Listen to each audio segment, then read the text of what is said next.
What would you do if, on an ordinary workday, your life was turned upside down?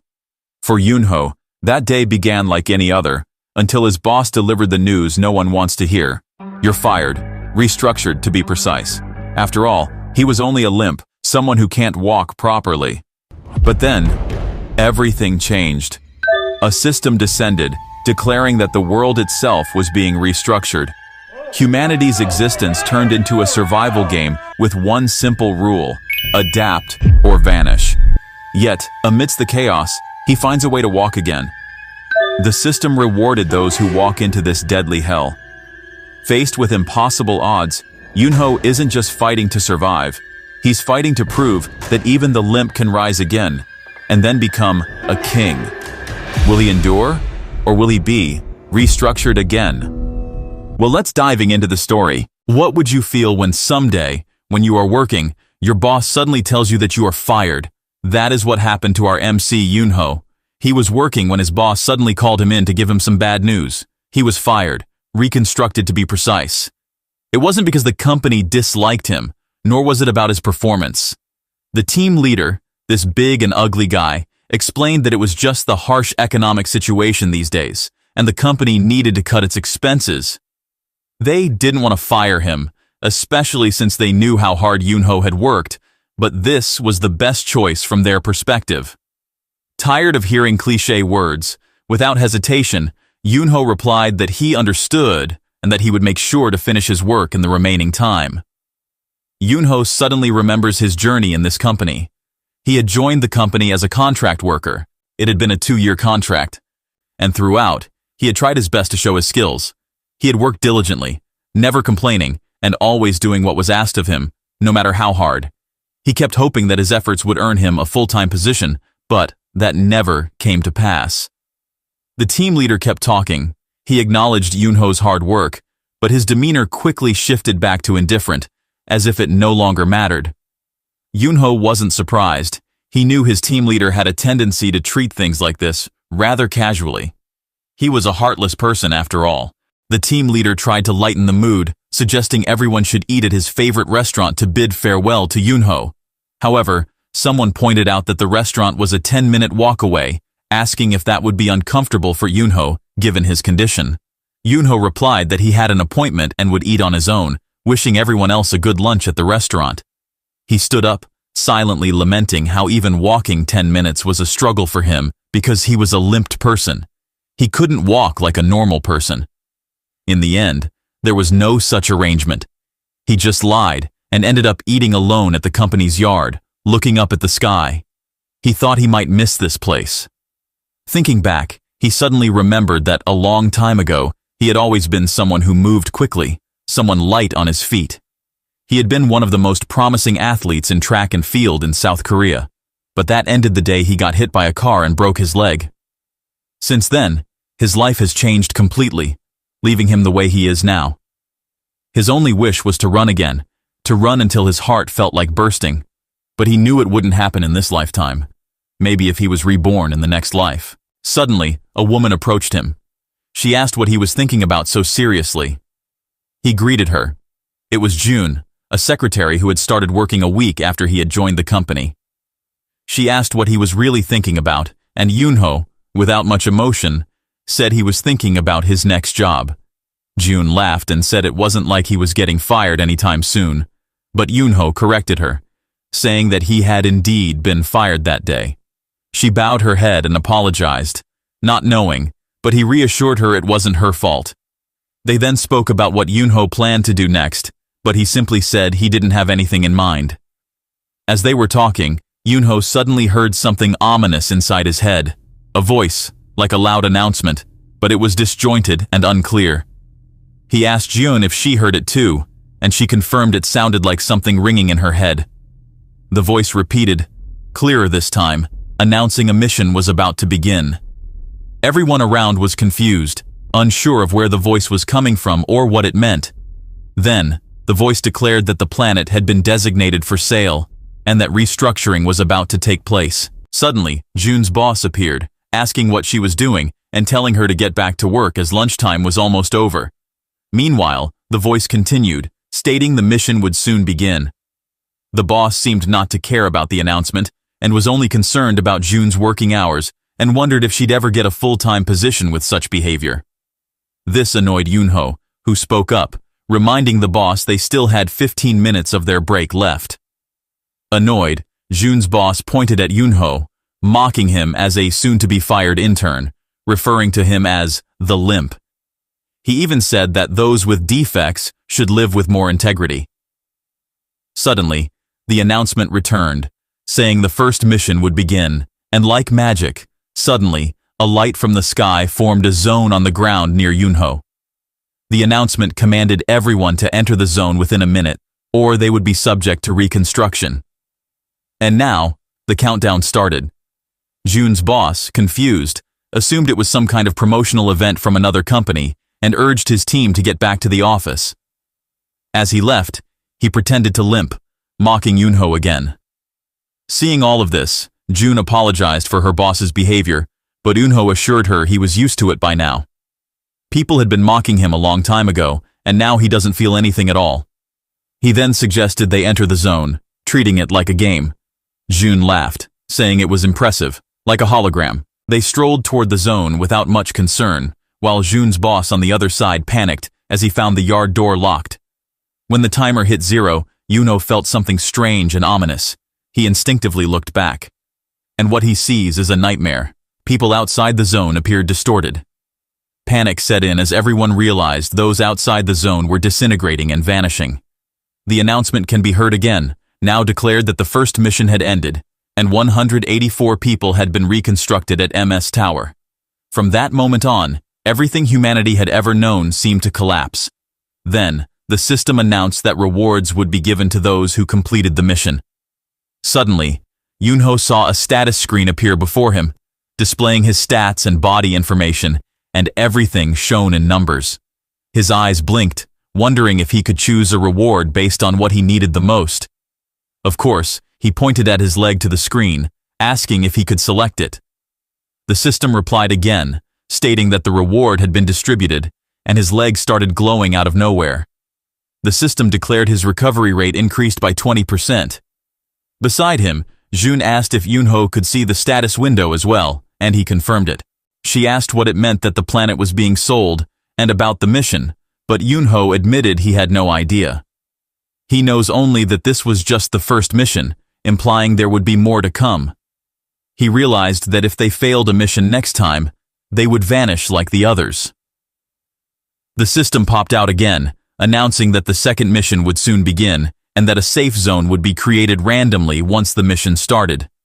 And they only had 5 minutes until the countdown began. Jun trembled, asking what they should do next.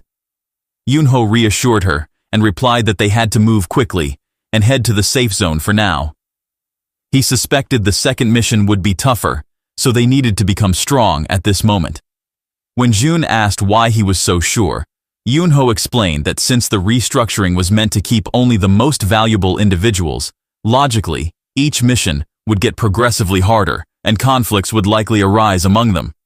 In times like this, people would do anything to survive, especially after witnessing the first elimination or simply to receive the rewards. As Yunho moved, he could feel his leg was healing, even if only slightly. The steps came easier now, and he could feel a significant difference with just a 20% recovery. Realizing the situation, he whispered to Jun that everything that the announcement said was definitely true, and they needed to keep moving. He thought to himself that he was destined to be restructured anyway, but now, perhaps, there was a chance to change his fate, to fight for what he really wanted. In this absurd game of restructuring, he vowed to find a way to survive, and Yunho was aware of the first thing they needed to do, to find tools that could be used as weapons. Hearing that, Jun asked if there was anything suitable in the office to be a weapon, and whether Yunho had any ideas. But Yunho pondered seriously for a moment. It was certainly difficult to find objects that could serve as weapons in an office space like here. He told Jun truthfully that he couldn't think of anything immediately useful, but suggested they at least search for something to hold, which might come in handy. Jun nodded, but she wondered if she should take and hide something to be a weapon too, and Yunho replied that she absolutely needed to be able to protect herself. But guys, Let's be real here. We know how Yunho would protect his waifu all the time, right? With 5 minutes left before the second mission began, Yunho decided that they would wait on the roof. If a safe zone didn't appear there, they would immediately head for the stairs. June questioned why they wouldn't use the elevator, but Yunho explained that the stairs were the better option, because elevators could become troublesome if they got crowded or if someone deliberately caused trouble. June glanced at Yunho with concern, wondering if he was okay with using the stairs. They both knew how hard the stairs would be for Yunho to walk. Yunho caught her glance and looked down at his own leg. Of course, he wasn't okay. His steps were painfully slow and each one hurt like hell, but with the new system and the status window showing progress in his leg's healing, he knew he could endure it. Even if his leg tore apart, he would keep moving. Suddenly, the system announced that the mission would soon begin, urging everyone to evacuate to a safe zone before time ran out. A screen appeared in front of them, a map of the building. The green areas were the safe zones, and they were located on the 19th, 11th, and 3rd floors. The 19th floor was the closest, so Yunho told Jun they needed to move immediately. He was determined to keep descending the stairs, even if it meant to force his limp foot to move. After a while, sweat dripped down his face, but he refused to stop, even when Jun worriedly suggested resting for a moment. He pressed on, stating that compared to his old training days as an athlete, this was easy. He can feel something burst in his heart, a fire that has been long forgotten. Everything felt like a dream to him, and he was strangely happy. To be able to feel his leg again, even slightly, gave him a new hope. If 20% recovery felt like this, then maybe after the next mission, his leg could truly heal. After struggling for what seemed like an eternity, they finally reached the 19th floor. From a distance, they could see the safe zone and the people trying to enter it.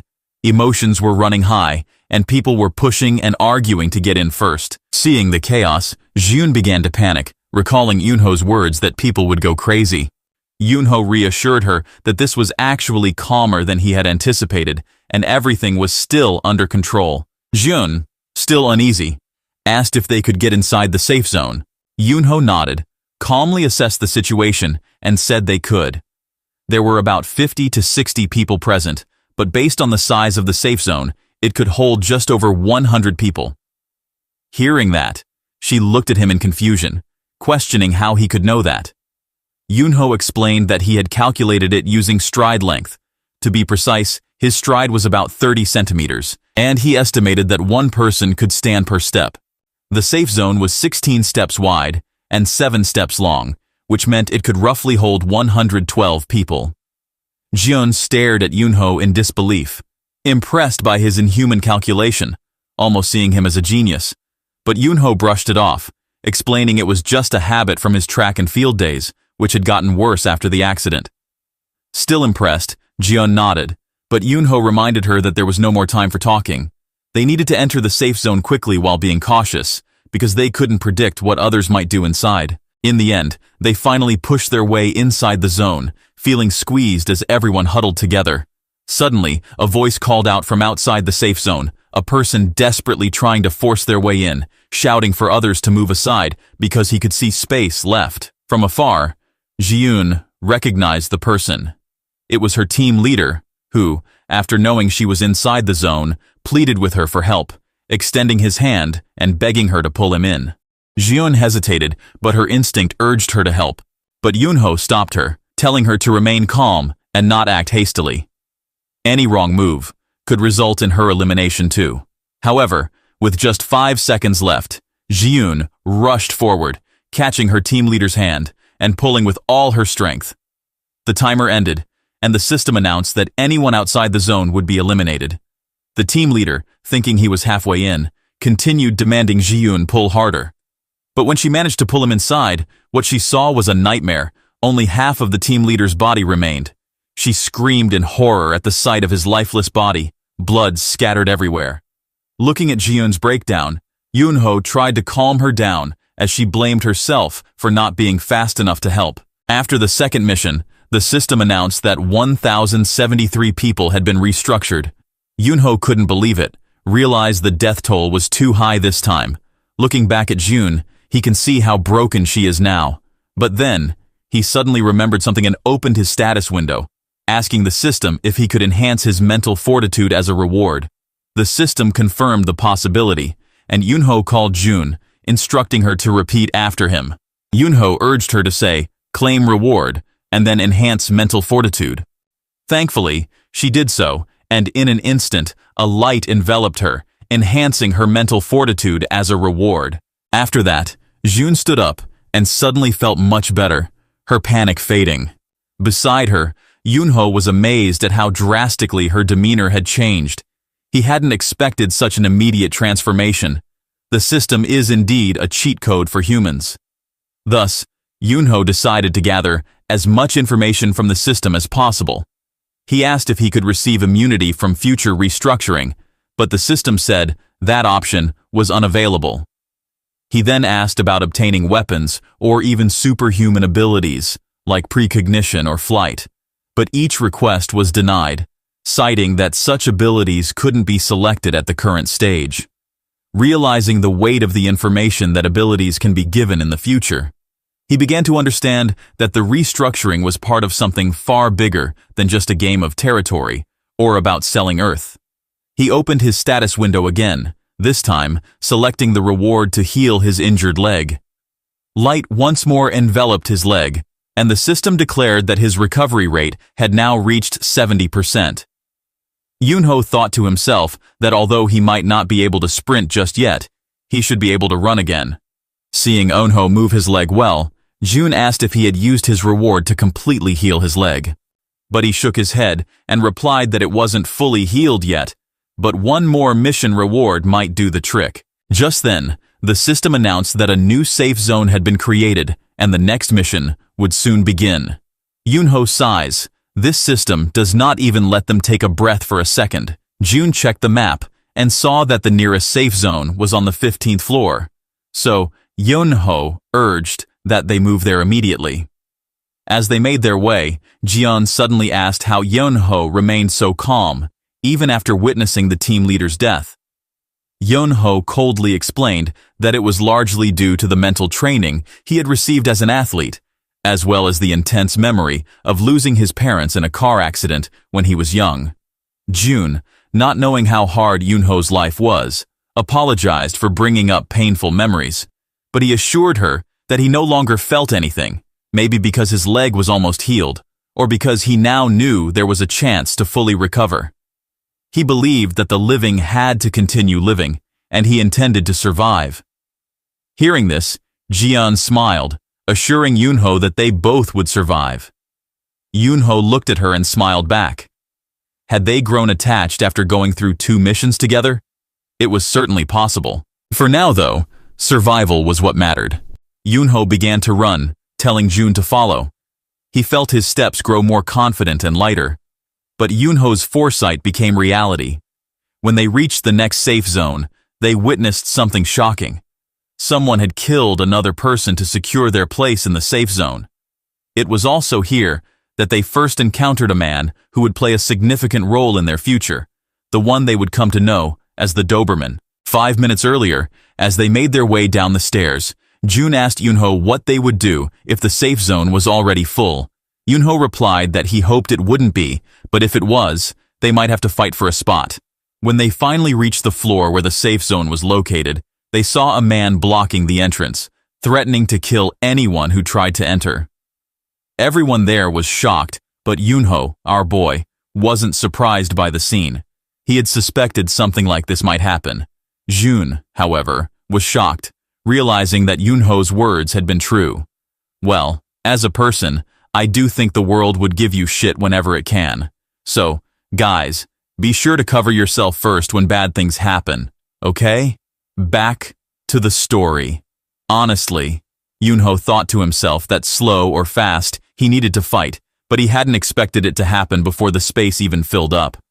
People were getting angry at the man blocking the entrance, and the man shouted back, furious at being called selfish. He ranted about how people had treated him as garbage just because he was a contract worker, ignoring him and isolating him. He was tired of how they'd treated him all this time. Yoonho asked June if the man was from the operations support team, and she confirmed he was, and his name was Kwak Dong-seok. He had joined the company a few years ago to replace someone who had transferred, and, just like them, he was going to be fired. Hearing this, Yoonho realized for the first time that June would also be losing her job. Maybe that's why her team leader on the rooftop keeps pushing her down. Looking at the man, Yoonho thought he had met Dong-seok before. Yeah, he remembered it now. Despite his large build, Dong-seok always seemed hunched over, looking timid. Yoonho had heard that he was sensitive and quick to anger, and now it seemed like there might be a reason for that. Suddenly, someone shouted Dong-seok's name. At first glance, Yoonho knew it was Dong-seok's boss. The boss belittled him, saying he had taken in someone like Dong-seok, who lacked proper education, and now Dong-seok was behaving like this. Enraged, Dong-seok struck his boss on the head with a wooden stick, killing him instantly. People screamed in disbelief, unable to comprehend that someone had just been murdered. From afar, June thought that both men had gone too far, one trying to drain the life out of the other, and the other unable to control his emotions, leading to killing him. But Yoonho explained that this wasn't something done on impulse. He noted how Dong-seok's eyes had been shaking, his breathing uneven, and his trembling hands. Yoonho thought that Dong-seok wasn't used to violence. However, seeing the prepared ceramic shards and pots to throw, it was clear that Dong-seok had planned this. He must have already thought about how to kill everyone in the office from a long time ago. In front of the safe zone, Dong-seok continued yelling at people to stay back, threatening to kill anyone who tried to enter. Some people decided to leave the floor, trying their luck with other safe zones. June then asked if they should leave as well, but Yoonho moved forward instead. He thought to himself that, given how agitated Dong-seok was, there might still be a chance to calm him down and talk. And above all, they only had 5 minutes left before the mission ended. Now at the safe zone door, Yoonho approached Dong-seok and introduced himself as a fellow contract worker. He tried reasoning with him, pointing out that acting like this would only make him a target. Other people from various companies would need allies to survive the next missions. But as someone who had killed a colleague, Dong-seok would be seen as too dangerous. If he kept going, he would be completely alone. Yoonho urged him to stop while there was still time, saying that he wasn't the only one who had a grudge against the boss. He asked if Dong-seok really wanted to give up on having allies, and instead decided to kill everyone there. Dong-seok, however, grabbed a pot from the room and threw it at Yoonho. Luckily, Yoonho managed to dodge it, but the pot hit someone else beside him.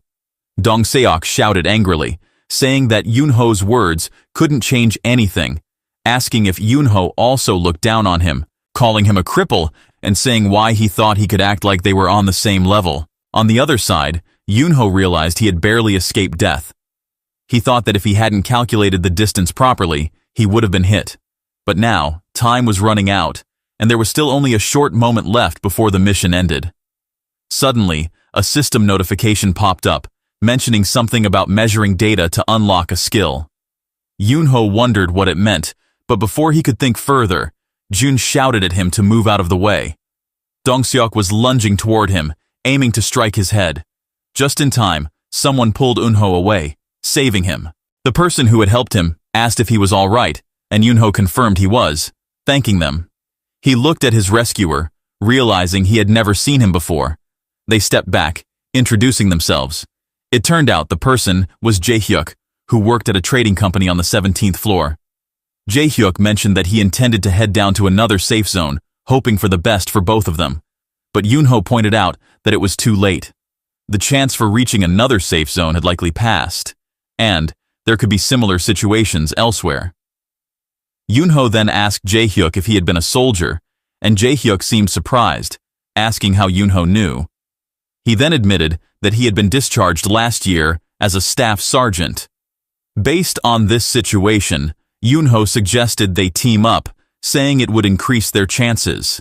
Intrigued, June asked if Yoonho had a plan, and he explained that they needed to block all the weapons Dong-seok had when they approached. If they could take Dong-seok's weapon, it would be their only chance to survive. For that, they needed something to use as a shield. Looking around, Yunho suddenly noticed something, and he asked Jun and Jaehyuk to follow him. He had found something they could use to be the shield. Meanwhile, people were panicking, with less than 2 minutes left before the mission ended. Some were angry at Dong Seok, while others begged him to let them in, but he remained firm, even telling a woman to give up her body if she wanted to enter. Suddenly, Yunho reappeared, with Jun and Jaehyuk pushing a large glass whiteboard. Like I said, there's only one chance, Yunho told them. He instructed Jun and Jaehyuk to push the board as a shield at the first signal, and then to turn it and push it into the entrance at the second signal. Even if the board broke, they shouldn't panic, but keep pushing. He would cover them. With 16 seconds left, Yunho gave the command, and Jun and Jaehyuk pushed the board forward as fast as they could. As they reached the entrance, Dong Seok, in his panic, attacked the board, trying to destroy it. Using the momentum, Jaehyuk pulled the board, causing Dong Seok's weapon to get stuck. Enraged, Dong Seok stabbed Jaehyuk with a cutter. Seeing this, Yunho was in shock, yelling Jaehyuk's name. The chaos was intense. Jaehyuk fell to the ground, screaming in pain as blood flowed from the wound. In the middle of the panic, Yunho rushed forward, aiming a sharp kick at Dong Seok's hand, sending the cutter fly away. Enraged, Dong Seok sneered at Yunho, mocking his attempt. He taunted, saying that a kick from a cripple like Yunho wouldn't be enough to push him back. Despite that, Yunho calmly acknowledged that he knew that well enough, this was just for distraction. He then swung the mop he had picked up earlier, using it as a blunt force to shove Dong Seok back, catching him off guard and knocking him off balance. With urgency, Yunho yelled for Jun to help Jaehyuk and get him into the safe zone. In the end, the three managed to rush inside just as Dong Seok, now furious, lunged towards Yunho, completely overcome by his anger. Yunho thought to himself that all creatures, human or beast, were alike in their raw rage, using their entire being without any logic or reason, just like a bull blindly charging at the red cloth of a matador. He sidestepped smoothly, allowing Dong Seok's momentum to push him out of the safe zone. Just then, the system's cold, mechanical voice resonated again, announcing that the time limit had expired. "Initiating restructuring," it declared.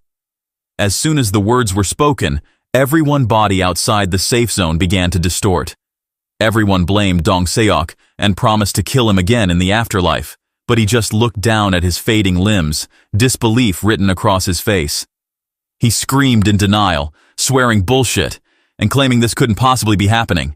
He blamed fate, the situation, and everything else, unable to comprehend how he had ended up outside the zone. Yet, the inevitable continued, his entire body vanishing right before everyone's eyes. A chilling silence followed, and Yunho simply muttered that, in the end, they had made it. The system then confirmed the mission's completion and prompted Yunho to select his reward. Without hesitation, he asked for the enhancement of his legs. The system responded, notifying him that the second reward had restored his legs to a full 100% recovery rate. As the warm sensation surged through his foot, Yunho felt his legs completely returning to normal. For the first time, in what seemed like an eternity, there was no discomfort, no delay, and his legs had started moving at will again. He clutched his chest, unable to comprehend the joy he felt bursting in his heart. Seeing Yunho's reaction, Jun asked if his legs were now fully healed.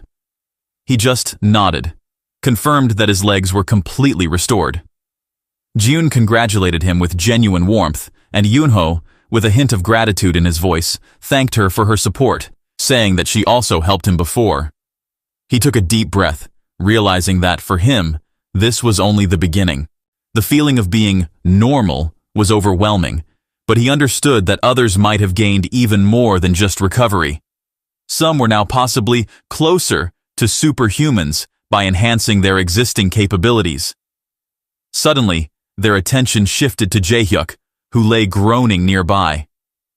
Jun, alarmed, hurried over and called out to him, asking if he was all right. In a dramatic manner, Jaehyuk claimed that meeting them had been a blessing, but he was sure his death was coming. However, Yunho, assessing the situation, stated bluntly that Jae-hyuk was not in danger of dying.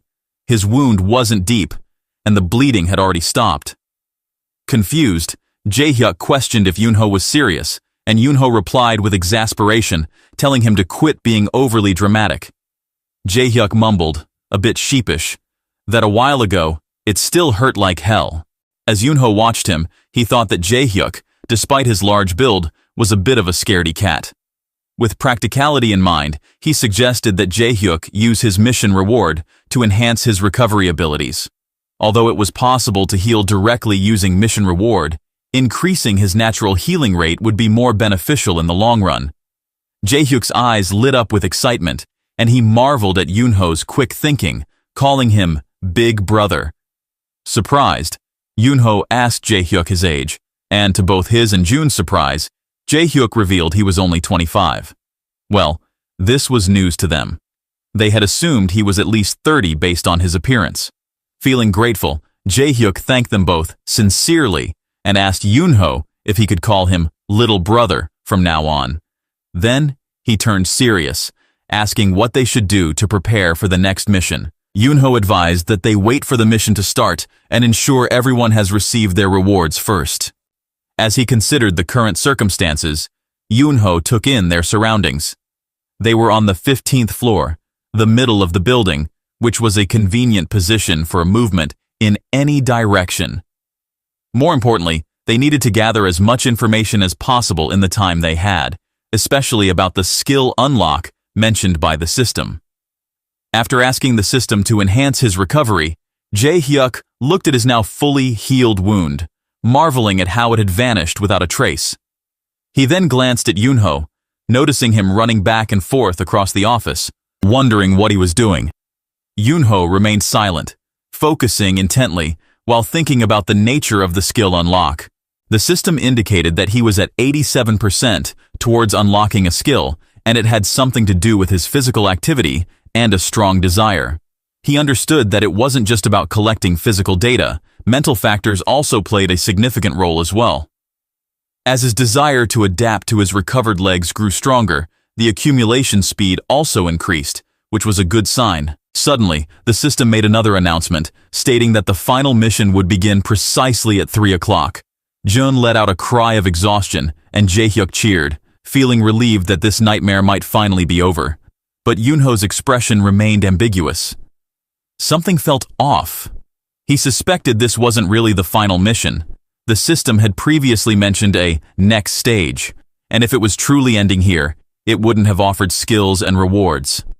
He believed that the competition would only get fiercer as time went on, and he needed to prepare accordingly. Looking around, Yoonho spotted something. He picked it up, deciding maybe it could be used in the future. The system reappeared with another notification.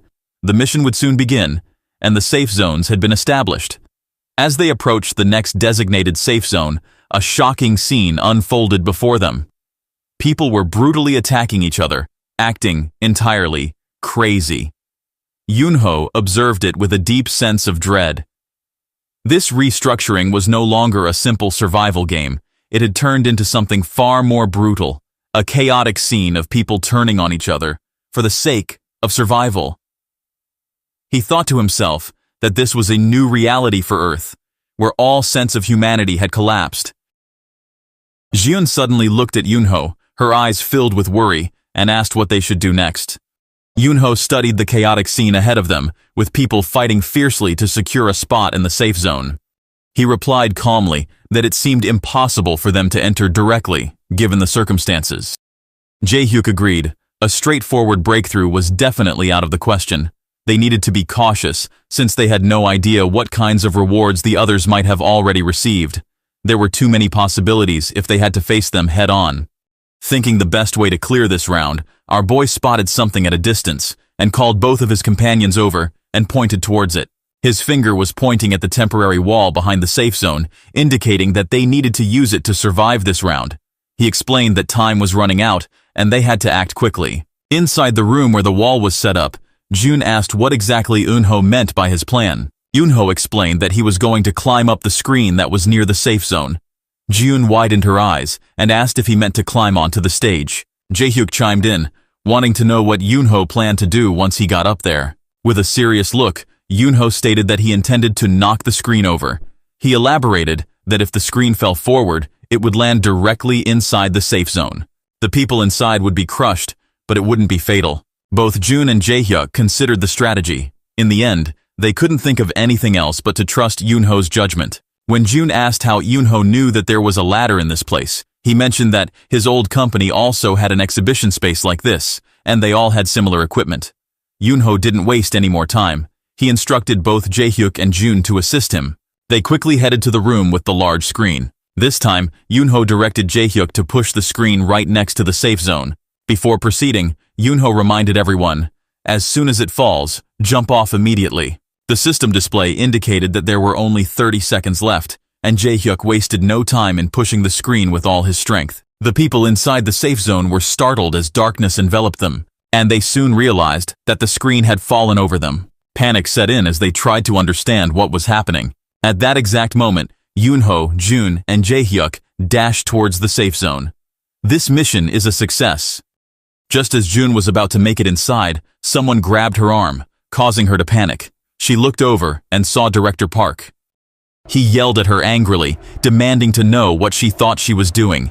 He accused her of betraying him, reminding her that her job was to serve him, and how could she dare act in a way that would only save herself. Due to her pushing the screen, he had injured his leg and could no longer walk into the safe zone. Seeing this, Yoonho immediately rushed out of the safe zone and ran towards Jun. Director Park, seething with rage, declared that he would not let Jun go. Either she would bring him into the safe zone with her, or they would both die together. In a desperate move, Jun managed to wrench her arm free, causing Director Park to stumble. She dashed towards the safe zone, but when she almost got there, that stupid man grabbed her hair, furious, and called her bitch. Jun pleaded with him to let her go, but Director Park ignored her. At that moment, Yoonho arrived, using something to cut Jun's hair, freeing her from Director Park's grasp. Both of them were taken aback when they realized what Yoonho had done. He had used scissors.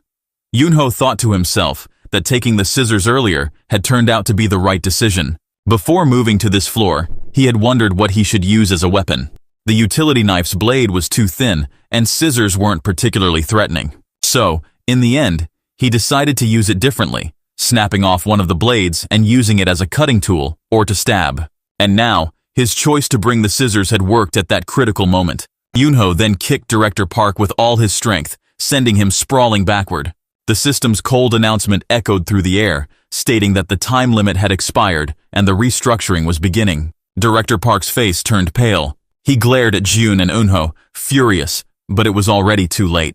Jae-hyuk, clearly shaken, called out to Jun, asking if she was all right. Jun seemed nonchalant and nodded, though her disheveled hair drew Jae-hyuk's concern. He asked if she was truly okay, and she kept telling him she was all right. Yoonho glanced at Jun, feeling a twinge of guilt. He realized he hadn't asked for her permission before cutting her hair, or rather, tearing it off might be a more accurate description. It had been unavoidable, but he felt awkward nonetheless. To his surprise, Jun approached him. She asked if he could cut her hair even shorter this time, to prevent someone from grabbing it like before. Yoonho asked if she was really sure, and Jun reassured him saying, "It's fine. Don't I look good with short hair too?" Seeing her smile, Yoonho replied that the scissors were only half functional now, and he wouldn't be able to give her a proper haircut. Looking at her, he couldn't help but think to himself, just how much had her mental fortitude increased. Jae-hyuk smiled, saying he would find a new pair of scissors for him. However, Yoonho reminded him that the priority right now was to move away from the fallen screen, as there were still many people trapped beneath it. Just then, the system announced that there were 16 survivors left in MS Tower, and that the orientation had concluded. The system stated that orientation rewards would soon be distributed, and that the synchronization rate would increase slightly. Everyone began to panic, questioning the meaning of orientation. Hadn't the system said that this was the final mission? Suddenly, Jun and Jae-hyuk's faces turned dark, and they pointed towards something. In front of them, a swirling mass of dark energy began to form, and out of it, a hand slowly emerged. The system explained that a project had been initiated by the authority of the administrator, and the project name was Selection. Emerging from the distorted space and time within that black mass was someone whose gaze held an eerie intensity. Upon hearing about the project named Selection, June couldn't hide her surprise, as she wondered if the system planned to filter them further.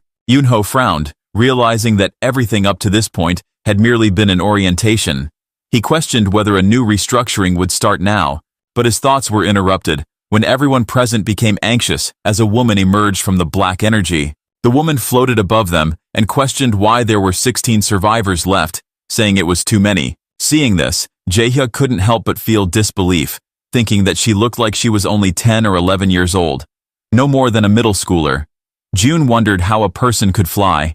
However, Yunho noted that their perception of age probably meant nothing in this context. He could tell, without any introduction or explanation, that this girl was the administrator.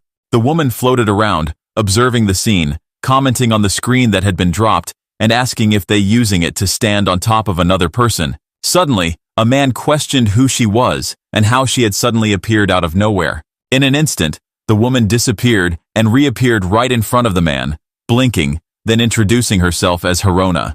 She then inquired whose idea it was to drop the screen, stating that it was clever. Yunho started to panic internally, wondering how she could disappear and reappear so effortlessly, and whether this was something that could be obtained from a reward. But Jaehyuk whispered to him that it seemed like the little girl was looking for him. But Yunho decided to keep staying low, as they didn't know what would happen from now on. Yet Jaehyuk murmured again, hinting that the current atmosphere seemed to be praising whoever had come up with the screen idea. Suddenly, an older woman spoke up, suggesting that maybe it had been her idea. People around her questioned why she would claim credit for something she didn't do, especially when she didn't even know why the administrator was looking for the person behind the screen incident. One of the security guards muttered that elderly people sometimes claim things for attention. The woman simply thought that she might get something if she spoke up, but others accused her of taking credit for something she hadn't done. Hearing the nonsense, Harona smiled evilly and reappeared in front of the woman. She questioned if the woman was truly the one she was looking for. Feeling ominous, the older woman stammered and admitted that it wasn't her. Then Harona's smile twisted in anger as she asked why the woman had lied. At that moment, Yunho felt that everyone around them might be experiencing the same fear. A chill from each cold word and the heavy pressure emanating from that small body, it was overwhelming. Harona took a deep breath, pointed at the woman, and slightly moved her finger. In an instant, the older woman's head was severed, and her body fell to the ground. Everyone screamed in terror, but the Harona looked indifferent, stating that she needed to assess the subjects, and now there were only 15 left. Watching that, Yunho felt furious. Harona called killing someone erasing them, as if human lives were worthless. Still floating, the woman continued, mentioning that company policy was to interview each person individually, but she was very busy. Hearing this, Yunho realized something. Harona had mentioned a company, and he wondered why the company needed to assess the subjects and what exactly she meant by assess. Harona then asked if any of them were athletes, requesting them to raise their hands. When no one responded, she asked if there were any celebrities, singers, actors, or famous people in general. June whispered to herself, wondering why they would be looking for such people in a corporate complex. Jaehyuk also whispered, thinking that after seeing what had just happened, who would dare to speak up? For her final question, the woman asked if anyone had made a global impact, like artists who created extraordinary works.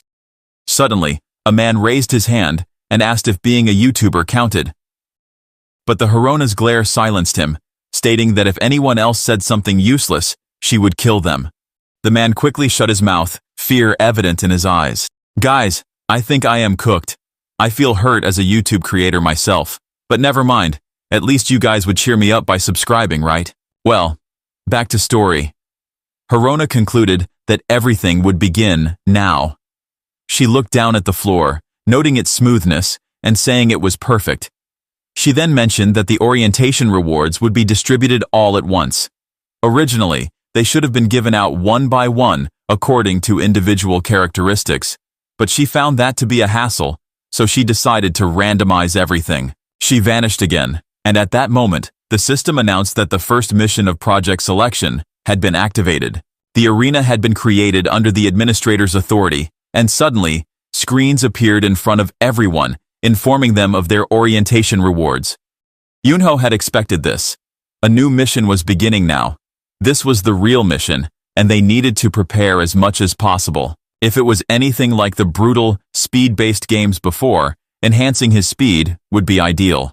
But with the addition of the arena variable, it was impossible to predict the nature of the upcoming mission. Perhaps choosing something safe was the right move. He accessed his mission reward, but suddenly the system stated that orientation completion upgrades the reward level. And now, he had received a random box and 1 mission reward point. Yunho blinked his eyes with shock as a glowing box appeared before him, shaped like a gift. As Yunho reached out towards it, the box began to shake violently. He hesitated, wondering if it could be dangerous or if it was a trap. But suddenly, someone nearby shouted that they had found a huge sum of money inside their random box. The woman next to him was ecstatic, calling it a jackpot, while a man beside her estimated it was more than 500 million won. Yunho, however, was unimpressed. Money held no value in this situation. If restructuring truly continued on this planet, the civilization they knew would be gone, and currency would be no different from paper. In the worst-case scenario, even bread would be more valuable than these material goods. Now, he needs to focus. He then reached out to the random box again. He thought that what people needed the most right now was things that would help with the increasingly difficult missions and competition ahead. He considered armor as the first priority, and weapons as the second. In a world where someone could sever another with just a finger, he needed something substantial to close the gap. He hoped there would be something useful inside. As his hand touched the box, it opened, and the system announced that he had received his reward. After receiving his reward, Yunho couldn't believe his eyes.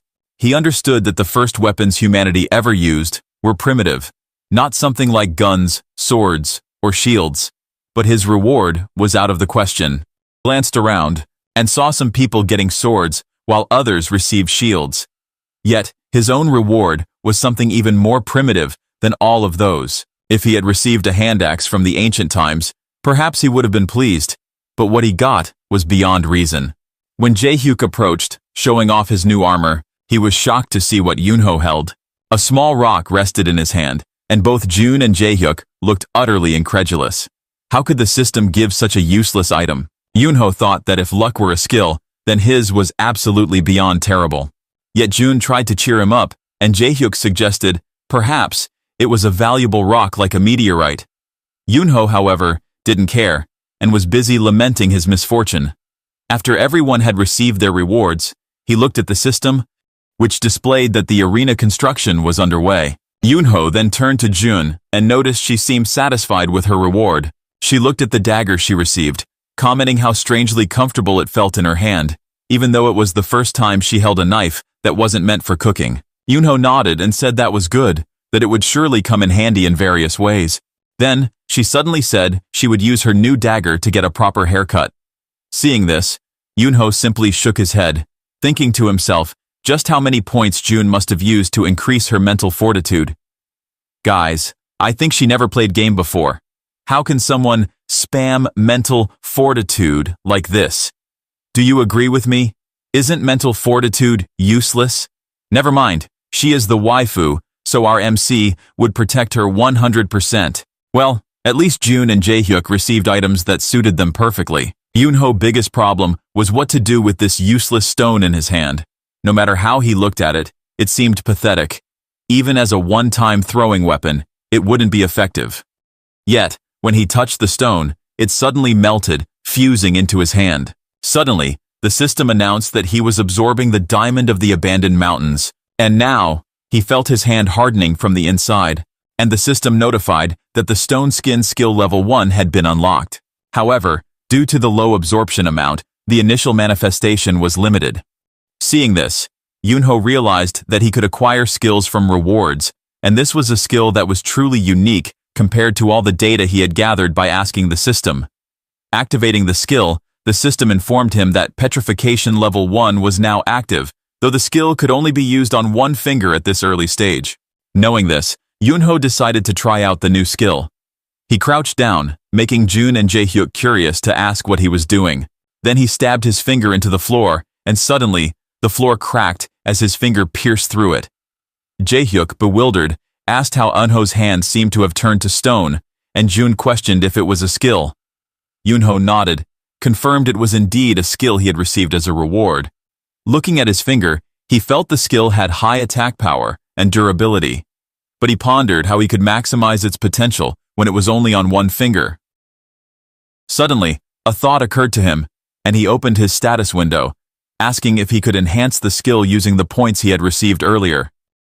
The system confirmed it was possible. He then decided to enhance his stone skin skill. Thus, the system notified him that stone skin had increased to level 2, and he could now choose an additional manifestation range. Using all of his brain cells to the max, Yunho chose to extend the skill to his thumb, feeling it was the best choice. Suddenly, they heard a commotion nearby. It was the girl who had received the money earlier. The woman was yelling at a man that they should buy a house after getting married with the money, but the man said he wasn't ready for marriage yet, and they kept arguing. Looking at all the commotion, Jun remarked that they were co-workers who might have been secretly dating. Without warning, Yunho noticed a tumbler that had rolled towards him, and just then, the system announced that the arena was complete. At that moment, everyone suddenly felt it was difficult to keep their balance on the floor, which was now tilting. Yunho immediately told Jaehyuk to grab a pillar and hold on.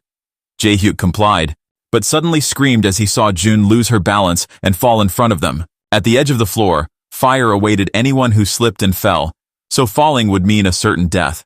The arguing couple earlier lost their footing first and plunged into the flames, dying instantly. Feeling adrenaline rush inside him, Yunho quickly ran and tried to catch Jun, urging her to take his hand. Thankfully, Jun was able to grab onto Yunho's hand, and then he used his stone skin to stab his 2 fingers into the floor. Fortunately, this stopped their slide towards the fire. Yunho felt relieved, thinking everything was under control now. He asked Jun if she was all right, and she confirmed that she was okay, thanks to him. Suddenly, Jaehyuk shouted, warning Yunho to look up. As Yunho looked up, a table was falling towards him. This is the most critical level in his life. He knew that if he pulled his fingers out now, they would both fall into the fire, but if he stayed still, the falling table would hit him. No matter how he thought about it, there seemed to be no way out. Is he really gonna die this time? Suddenly, our man got his plot armor as the MC, and the system announced that the data required to unlock his skill had reached 100%, and it was now searching for a suitable skill. The system then congratulated him, acknowledging that based on his unparalleled adaptability, intense desire, and memories etched into his body, a unique skill had been created. The system explained that acceleration level 1 had been unlocked. At that moment, Yunho couldn't think of anything besides hoping that this new skill would be usable right now and help him survive. Feeling there was no time, Yunho activated his newly acquired acceleration skill. Though he wasn't entirely sure of its effects, he had no other choice. As the skill activated, time seemed to slow down around him. He was stunned by the sudden change, blinking in disbelief. The world around him suddenly appeared to crawl at a snail's pace. For a brief moment, he hesitated, overwhelmed by the surreal experience. But again, there is no time to be shocked. He needs to move, now. 1 second later, Jun looked puzzled, and now seated safely on the floor. She blinked in confusion, clearly having no idea about what happened earlier. Looking at that, Yunho quickly asked if she was hurt or feeling unwell, but Jun, still in shock, stared blankly at him. She muttered that she had been on the verge of death. She remembered Yunho holding her hand, then suddenly letting go, and disappearing before her eyes, only to reappear moments later. He then moved quickly, like a flash, and put her here. The speed he showed was beyond anything she believed humanly possible. She kept wondering if this all just a dream. Yunho glanced at his hand, then opened his status window to check the details of his new skill. The system revealed that the skill increased his relative speed, extending 1 second of real time into 5 seconds from his perspective. Ah, Yunho, get it now. He realized that this ability effectively slowed the world around him, giving him speed that was 5 times quicker than the normal him. But of course, the system also noted a 1-minute cooldown for the skill. Judging by the bracket around number 5, Yunho couldn't help but wonder if by leveling this skill, the time dilation could become even more extreme, maybe 10-fold, 50-fold, or perhaps even 100-fold. Such a possibility was both thrilling and daunting. If that were the case, it would be almost like he could stop time freely. Jian abruptly interrupted his thoughts, pointing out that the floor had stopped tilting, and seemed stable again. Yunho looked around, feeling the floor a bit shaky but no longer moving, and confirmed it. He was puzzled, though, as the floor now tilted slightly in the opposite direction. Before he could process this, Jae-hyuk ran toward them with a relieved expression. He was overjoyed to see them safe, almost crying, as he thought about how they had almost died a minute ago. Jun, still worried, admitted she had been certain she would die, but was grateful to Yunho for saving her. However, as Jae-hyuk approached them, the floor began tilting again. Realization struck Yunho, like he was punched by John Cena. The tilting wasn't random, it was a balance mechanism. Remember back to the administrator's words, this arena was designed to act like a scale, shifting with the weight of its people in the arena. This system must be engineered by the administrator to kill all of them. He was sure now that for them, human lives were mere pawns in this cruel game. Yunho then echoed the command, urging Jae-hyuk to retreat to the other side and maintain balance. Jae-hyuk complied, stopping as soon as the tilting subsided. Yunho then told Jun to stay close to the wall for safety, and slowly, but surely, the balance was restored. Yunho sighed in relief, silently grateful that Jae-hyuk was reliable, and thankfully, the cooldown on his acceleration skill was nearly reset. Just as the floor steadied, a man in the group decided to make a run for the staircase. He was done playing this stupid game. Ignoring the warnings from others, he sprinted toward the exit. Jae-hyuk shouted for him to stop, but the man was too desperate to listen. As he almost reached the staircase, the floor tilted sharply under his feet, pulling him downward. And now, the staircase door seemed to rise higher and farther away. Unable to regain balance, the man was pulled into the flames below. In that desperate moment, he could only scream and ask someone to help him. As the tilting floor grew more unstable, people began to panic. Jae-hyuk's mind raced for a solution, but before he could act, Yunho activated his skill once more. Time slowed, and Yunho appeared beside Jae-hyuk in an instant. With a firm voice, he instructed Jae-hyuk to jump toward Jun and leave the rest to him. Jae-hyuk hesitated for a moment, before nodding and running toward Jun. Yunho, now fully in control of the situation, darted across the unstable floor with his enhanced speed, guiding and stabilizing others to maintain balance. He even helped the man who almost fell into the fire. As the group slowly regained stability, a figure hovered in the air above them. A man in a suit observed the scene with a hand on his chin. His was annoyed, as though something had disrupted his plans. The man's presence exuded authority, and his gaze was sharp, like he was evaluating each person below. A sudden shift in balance, he muttered. How tedious. The system then showed his name, Choi Seung, though his true identity remained a mystery. Choi Seung then teleported into a room with so many monitors. There, a woman sits, and seems so focused, looking at the monitor. That woman was Harona. She barely acknowledged his arrival. Her voice was irritated, as she said she had made it clear not to disturb her during work. But Choi Seung responded that this was an emergency. He stated that Region 107's mission was about to end, but the number of survivors was unexpectedly high. It was 13. Harona's head snapped toward him. She couldn't believe what she had heard, and was clearly annoyed. But Region 107 was designed for complete annihilation, she muttered. No matter what she thought, she didn't know the reason behind that anomaly. How had this happened? Choi Seung then reminded her that she had mentioned a particularly clever subject in that region. Harona turned back to the screens, her eyes narrowing as she focused on the arena. Yes, there is one person in that region. The subject in question, someone smart enough to use a screen to save others in the safe zone, suddenly piqued her interest. A sly grin spread across her face. She decided she needed to see this person for herself. Commanding Choi Seung to deploy the eye, as she leaned back, reveling in the chaos she intended to unleash. Before Choi Seung could respond, Harona inquired about the status of the monsters in Region 10. When he reported that all 10 monsters were still alive, and none had been captured, her grin turned sinister.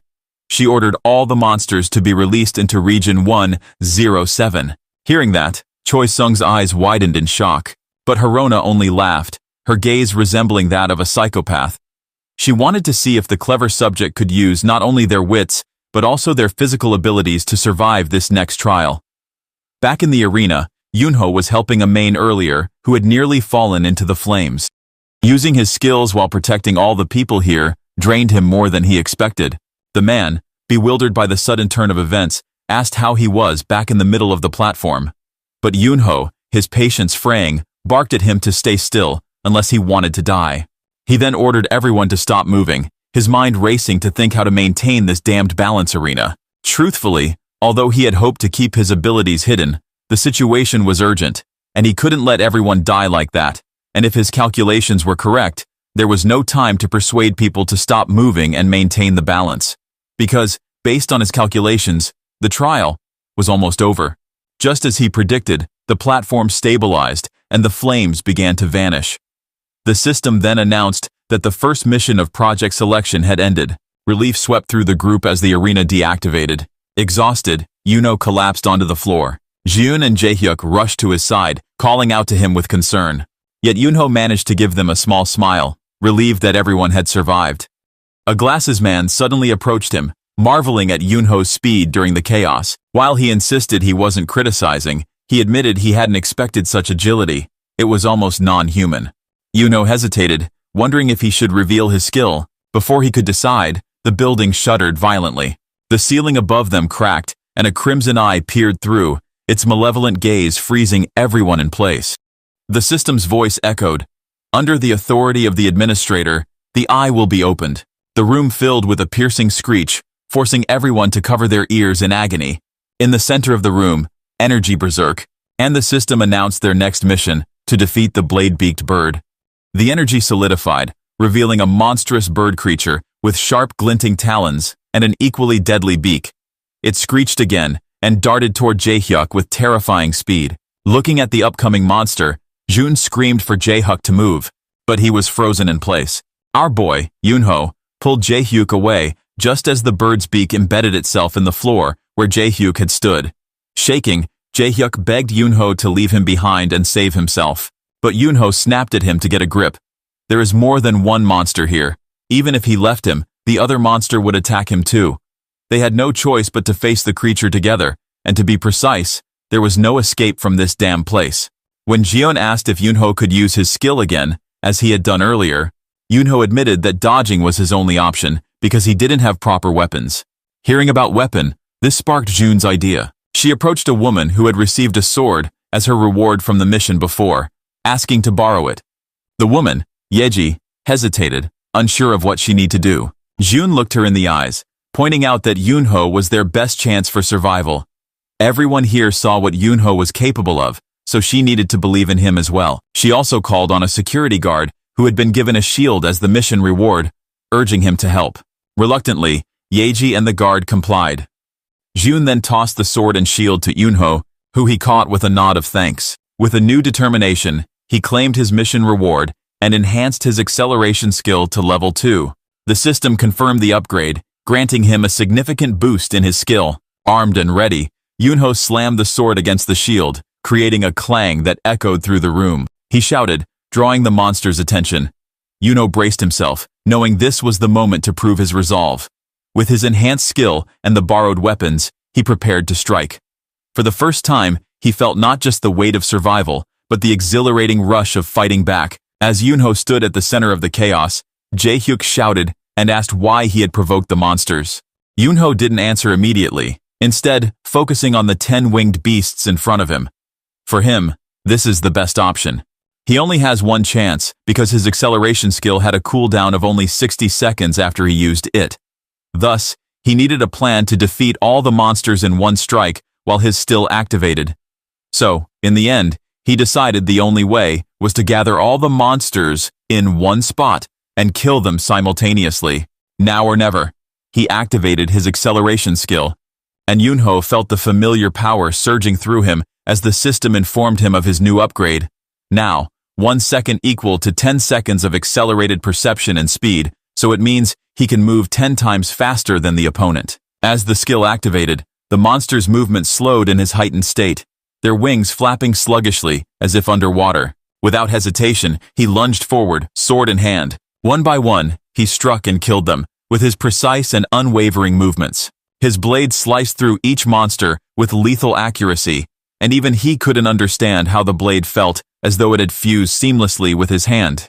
When he reached the final beast, he leapt high into the air, using all his momentum to plunge the sword into its head. His eyes showed no fear, as if his sole purpose in life was to destroy every monster in his path. Meanwhile, in the observation room, the administrators were in disbelief. They couldn't even say a word after seeing Yunho's ability. Choi Seong stared at the monitor, finally breaking the silence as his voice, tinged with panic, explained that Yunho was a 29-year-old ordinary human. Harona, who also reviewed Yunho's status window, was equally stunned. The evaluation labeled him as average, with no remarkable traits, but she couldn't comprehend how someone who is considered average had achieved such a feat. Choi Seong nervously suggested that the investigation bureau had likely failed in their assessment, given the vast population under their jurisdiction. But Harona's anger flared. She berated the bureau, declaring their incompetence is unacceptable. As expected, she realized she couldn't trust the bureau's competence.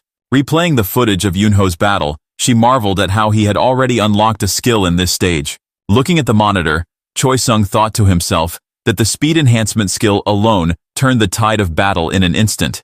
Especially when Yunho became the bait and lured the monsters together, how could a normal human realize that facing them one by one would be unfavorable? Just yesterday, he was an ordinary man, so how can he now be this powerful? Feeling he couldn't find the answer, he asked Harona if Yunho was a regressor. But Harona looked at him with a flat expression and stated it was nonsense because Yunho had been clumsy at first. With every step and every swing, he kept adapting. His learning ability was incredible. Hearing that, Choi Seong speculated that Yunho's ability to learn and adjust mid-combat was unparalleled, a rare talent that could turn the tide of any battle, as if he were one in a century. Harona smirked, her curiosity piqued. She acknowledged that Yunho's ability to fight and strategize made him an intriguing subject. Deciding to test his limits further, she snapped her fingers and hoped Yunho would reveal all of his abilities to amuse her. Back on the battlefield, Yunho felt dizzy wash over him. The system's voice interrupted his thoughts, announcing the completion of the mission and initiating a mid-mission assessment.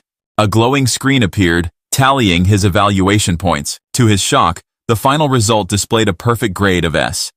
Yunho looks down at his leg in disbelief. Just yesterday, he had been a limping man struggling to keep up with life.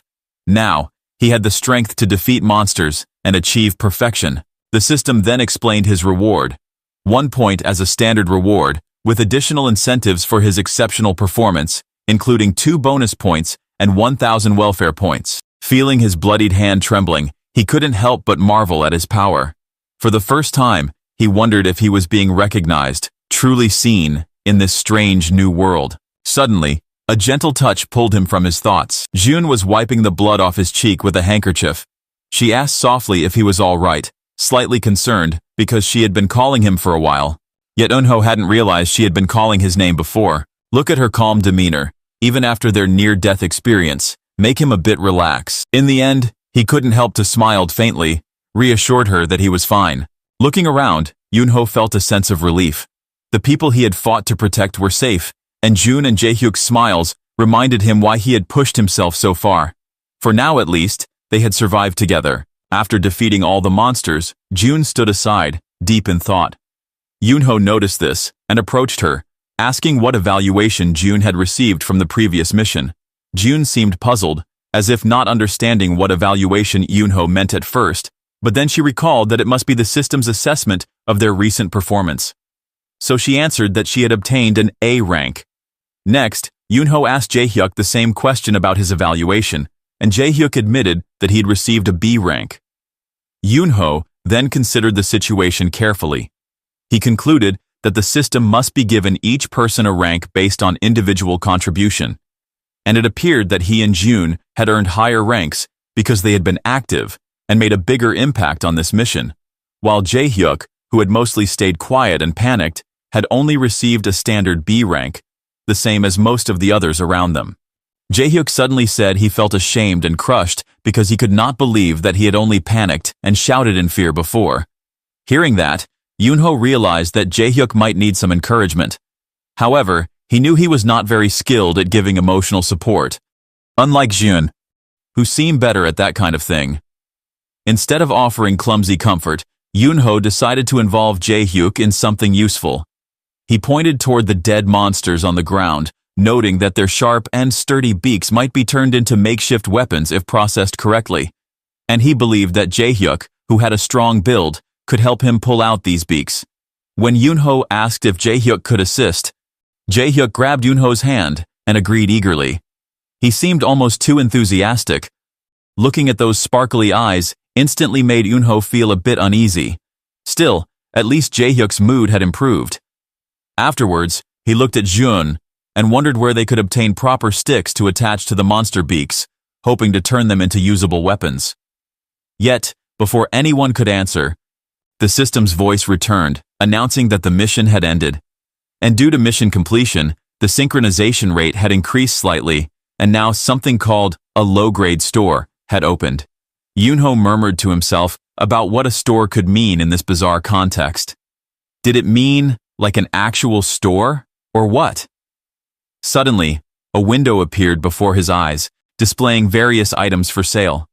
He felt astonished, since it reminded him of an in-game shop filled with random goods. Noticing Eunho's surprise after saying store, Jun curiously asked what had happened. When she spoke the word store as well, the store interface appeared in front of her too.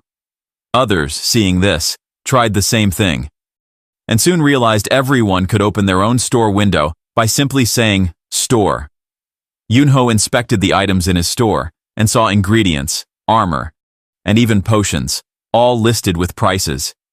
People around them asked about welfare points, since that seemed to be the currency for these transactions. Nodding, Yoonho quickly understood that the welfare points he had gained earlier were indeed this store's money.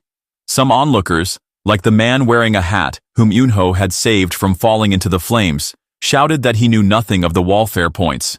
Hearing that, Yoonho deduced that not everyone had received welfare points, and because he had completed most of the last mission alone, he was sure he had the most points here. Of course, this was a big advantage for him. He then browsed the store, searching for something truly useful, and what he needed the most was a weapon. Unfortunately, the store sold only junk items at high prices. He felt disappointed and wondered what could be done with such a useless weapon. Nearby, Jiun concluded that these welfare points seemed only good for buying trash, while Jae-hyuk lamented that he could not even afford such trash. She asked Jae-hyuk how many points he had, and he recalled having only 200 points, which made Jae-hyuk think he could only afford a broken iron sword with the small point he got. Hearing the mention of a broken iron sword, Yoonho's eyes lit up. He realized that such an item could be exactly what they needed right now. Though it was a poor quality weapon, it might serve as a vital component for crafting something better when combined with the monster beaks. Yeah, this is it. Yoonho suddenly smiled and felt a subtle surge of hope.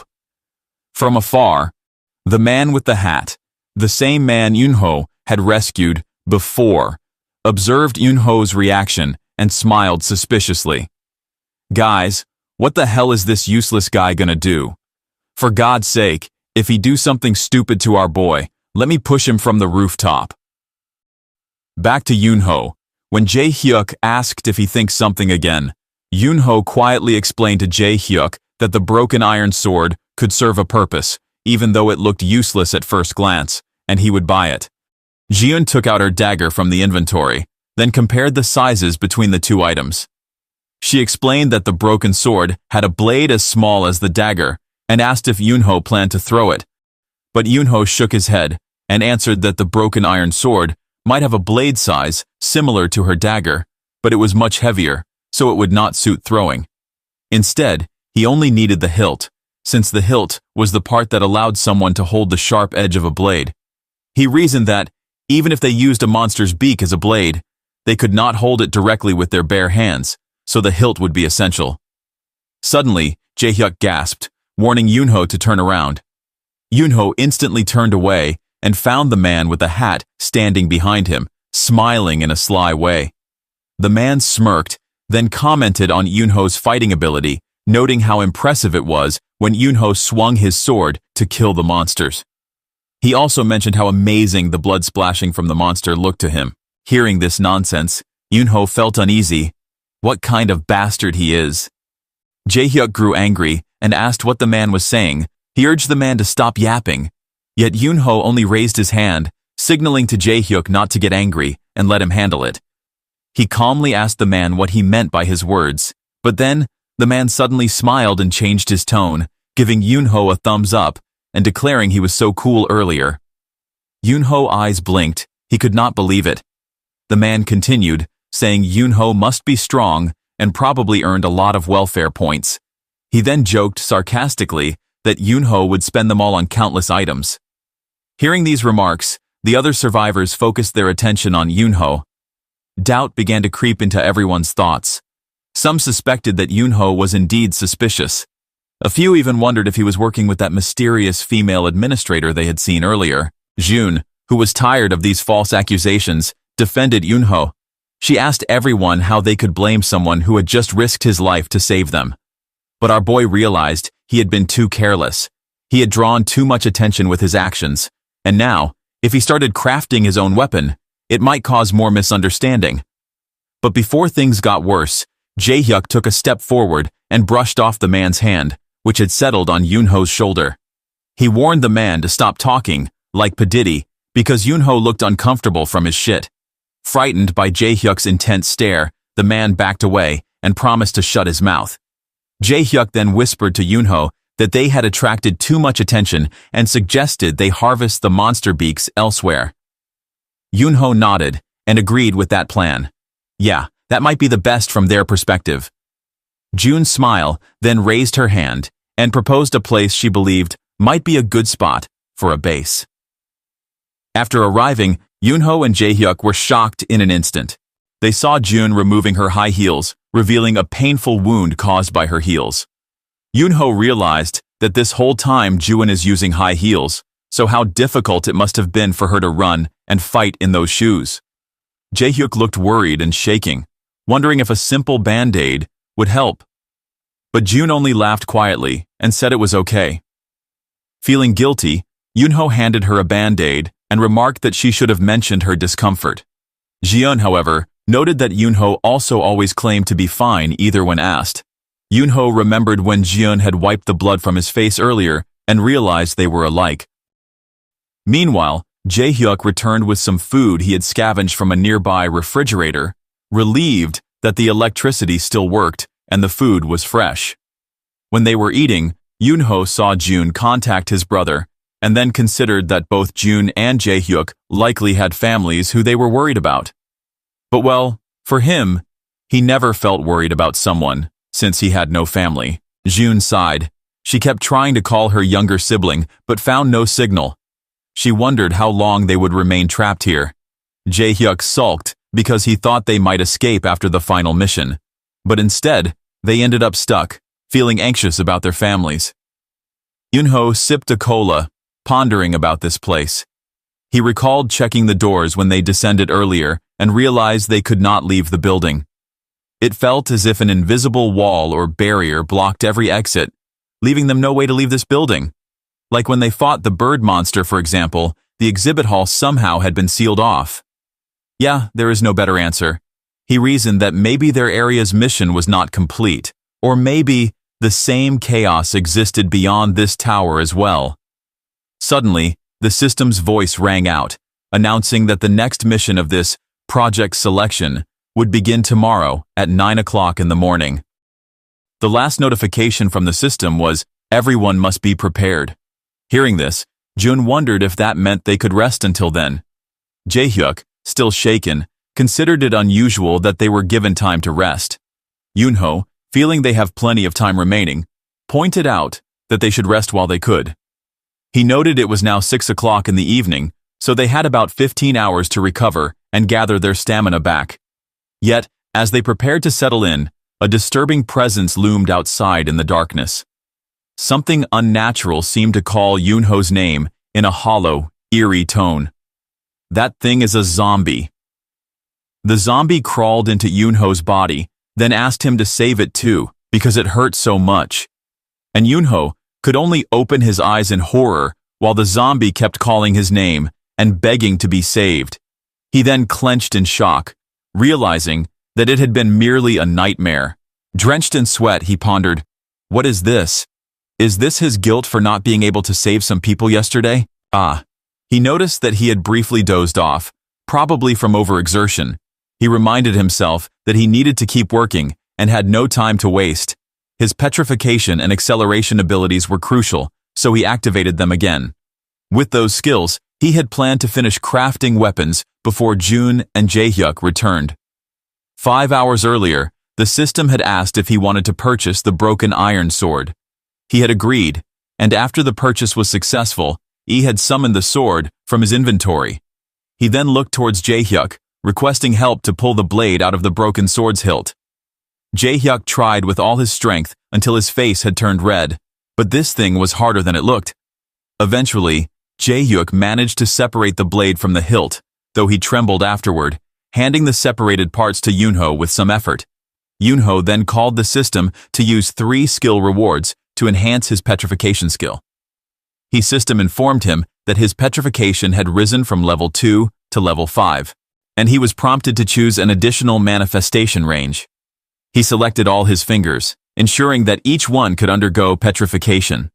This way, he improved his skill, so all his fingers could now be turned into stone, and this might be the key to making weapons.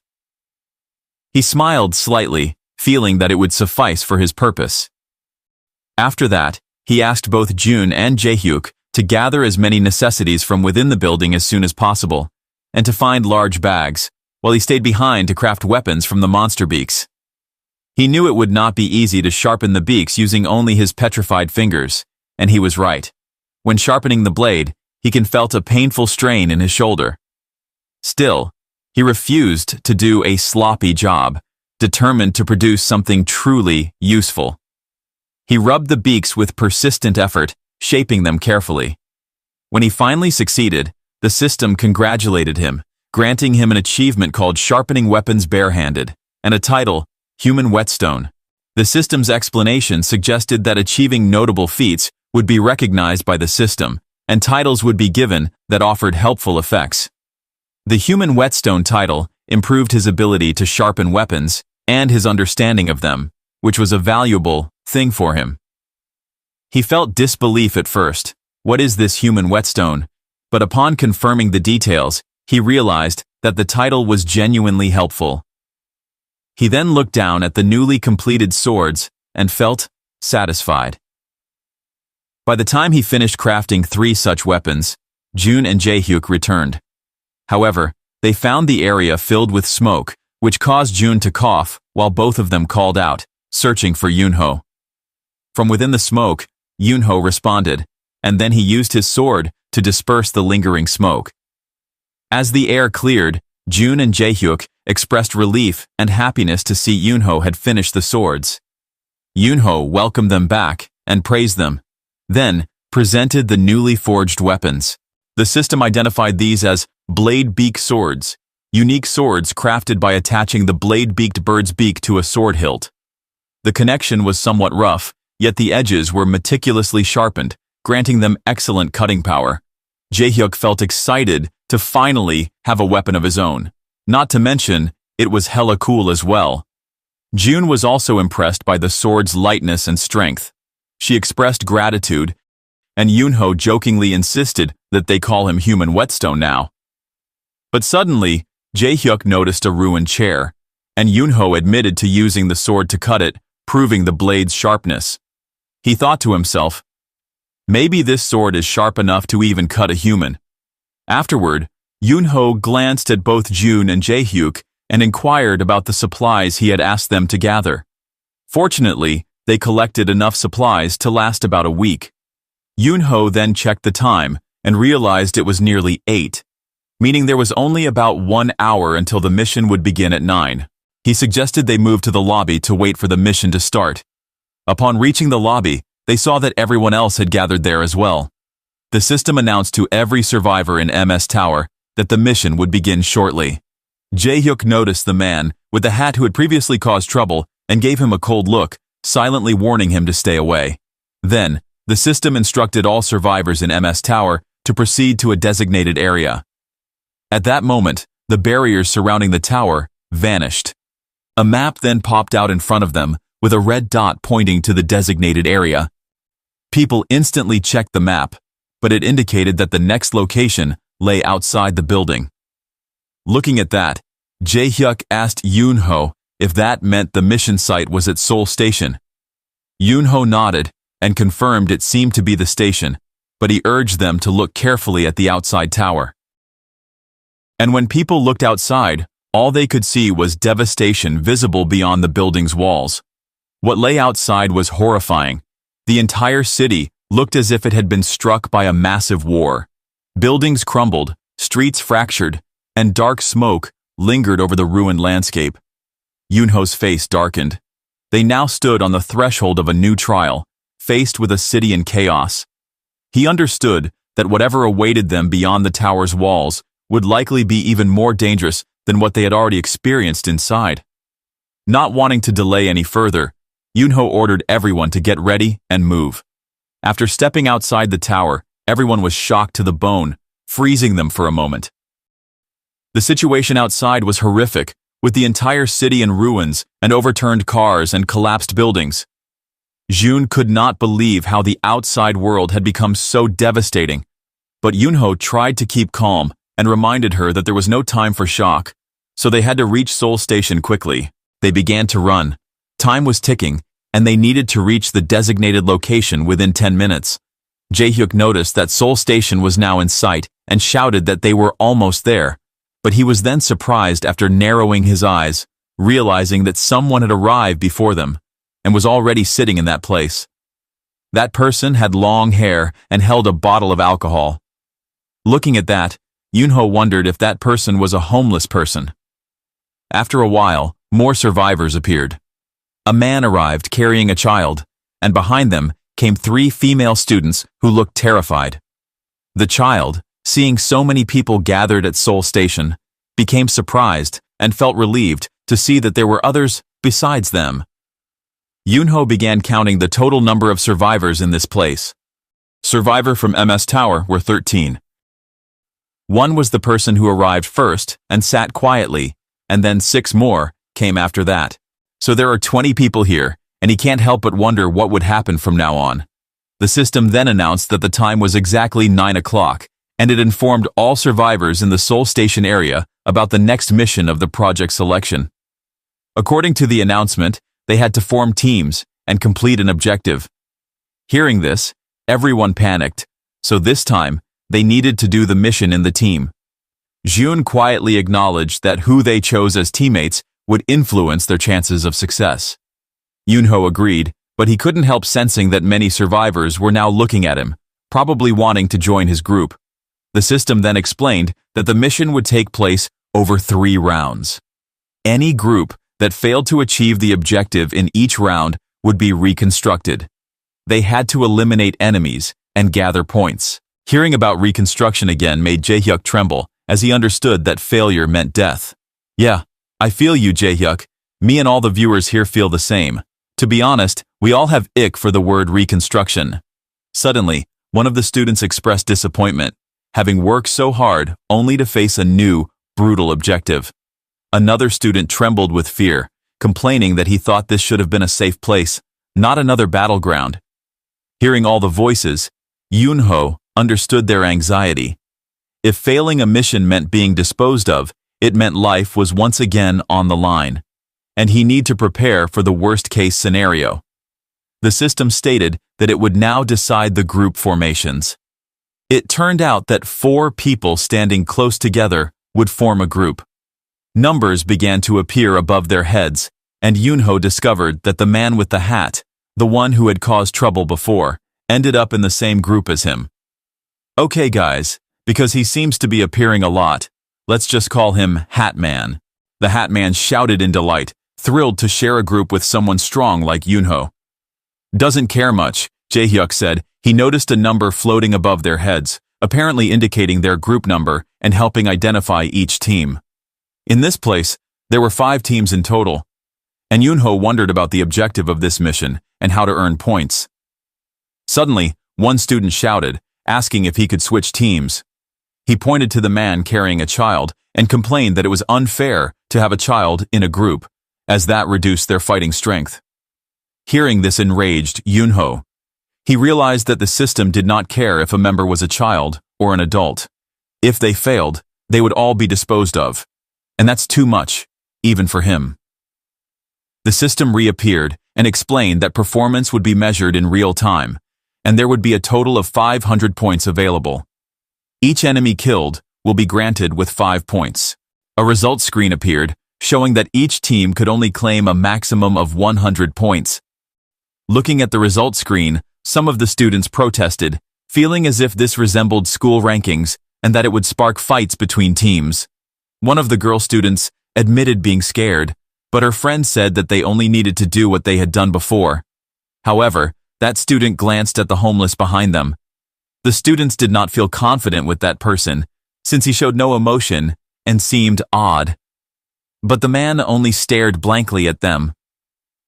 Feeling the mission would begin any minute now, Yunho quietly instructed Jun and Jaehyuk to take out their weapons. The Hat Man, also in their group, complained that he had no weapon and asked how he could contribute.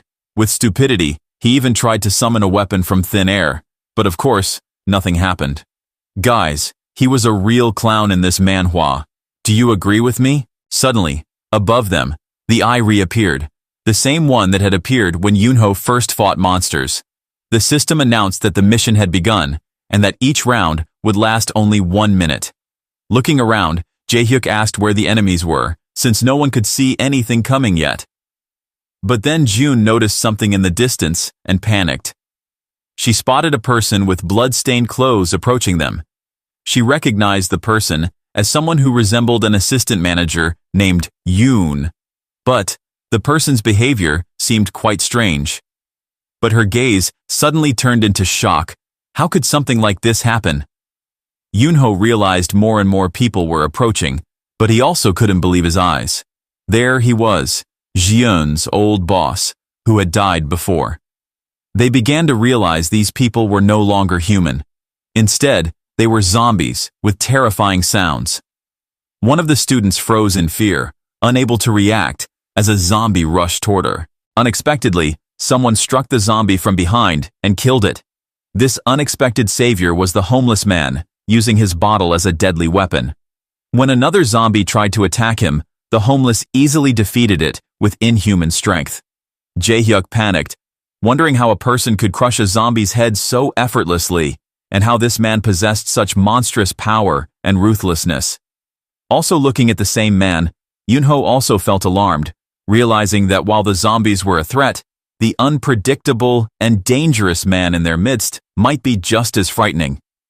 In a world where survival depended on strength and cunning, facing monsters and zombies was terrible enough, but dealing with a seemingly psychopathic and powerful ally might be even more unnerving.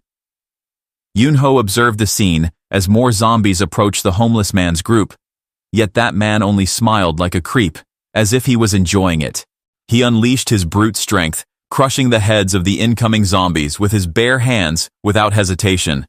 Nearby, a student rushed to her friend, who had almost been bitten by a zombie earlier, asking if she was okay. But suddenly, one zombie slipped past the homeless man and lunged toward them. Looking at the zombie, the students could only scream in fear. In that dire moment, Yunho reacted instantly, swinging his newly forged blade-beak sword to slay the zombie. He then yelled at the girls, demanding that they get a grip and regain their composure if they did not wish to die. He then shouted at Jun and Jaehyuk, instructing them to help him strike the incoming zombies. Armed with new weapons, Jun and Jaehyuk ran toward the zombies, cutting off their limbs and killing them. Yet, to their horror, the limbless zombies still twitched and dragged themselves forward. Jun, alarmed, glanced at the result panel, expecting some points to be added to her team, but saw no change. Even after killing a zombie, or when the homeless man had thoroughly destroyed a zombie's skull, no points were awarded. Seeing this, Jun realized something was off. Away from them, our useless hat man panicked, shouting in confusion about why the zombies simply wouldn't die. Yunho, thinking hard, suspected that there must be a hidden rule. Perhaps simply killing the zombie was not enough to count as a kill. He scanned the area, searching for any clue. Suddenly, a faint spark caught his eye. Without a second thought, he activated his acceleration skill and darted forward, running between the zombies. As he drew near, he noticed a thin silver thread running into the back of the zombie's head. Yunho grabbed the thread and pulled it hard, certain that something would happen afterward. Well, his deduction was correct. From the thread emerged a small, nightmarish parasite wriggling in the air. Horrified, Yunho quickly slashed it with his sword. Unfortunately, his acceleration ended, and he sensed another parasite lunging at him from behind. Before he could react, June rushed in and sliced the parasite cleanly, saving Yunho from a fatal bite. Jae-hyuk arrived moments later, stomping on another parasite that had fallen to the ground. The system's voice acknowledged that the divided needleworm had been defeated. After ensuring Yunho's safety, both June and Jae-hyuk asked if he was okay, but Yunho only said yes. Damn, he was really scared back then. Looking at the parasite blood on his shoes, Jae-hyuk wondered where these things had come from. Yunho composed himself and thought, yeah, this is it. This parasite is the zombie true from. He was sure the zombies were merely hosts, and the actual enemies were the parasites, so they must be killed to gain points. He looked at the result window, and sure enough, Team 1's points had just increased. The other survivors were shocked to see the result window, wondering how Team 1 could earn points while the other teams couldn't. Yunho suddenly shouted, instructing everyone to pull out the silver thread at the back of each zombie's head and then kill the parasite inside. He stated that the parasites were their enemies, so they had to move now if they wanted to win this round. Now, after all the survivors know their true target, the true game really begins. When all the people were struggling, June killed one of the parasites and said it was the last one. She then yelled to Yunho that they had reached their team's goal of 100 points. Looking at the result window, Yunho quickly confirmed that his team was successful, and apparently, Team 5 had almost fulfilled their quotas. Relieved, Yunho asked the system how much time remained. The system declared that there were only 3 minutes left in the first round. Chaos erupted among the other groups. Many survivors had not yet reached their 100-point target. They desperately slashed at the parasites, trying their best to pass this round. Yunho knew everyone was doing their best, but at this rate, they wouldn't have enough time, especially the man who was carrying a child earlier. He fought desperately, exhausted as he tried to kill all the parasites while carrying his daughter. But one of his teammates shouted at him to put the child down, or else they would make the team fail. Witnessing this, Yunho felt his compassion stirred. Although deep down, he knew the system clearly wanted to pit survivors against each other, he refused to let that happen. He activated his acceleration skill again and dashed forward, plunging into the mass of zombies. With precise movements, he tore out several parasites from the zombies. He then walked toward the man, tossed the parasite, and ordered him to finish them off to earn points. He turned to June and told her to assist Team 3, while Jae-hyuk was instructed to help Team 2.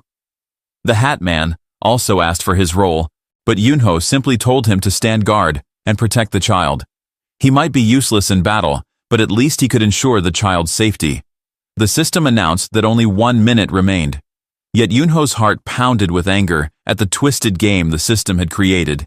He knew the damn system, forcing them to kill each other and fight over points. But he was determined to defy that intention.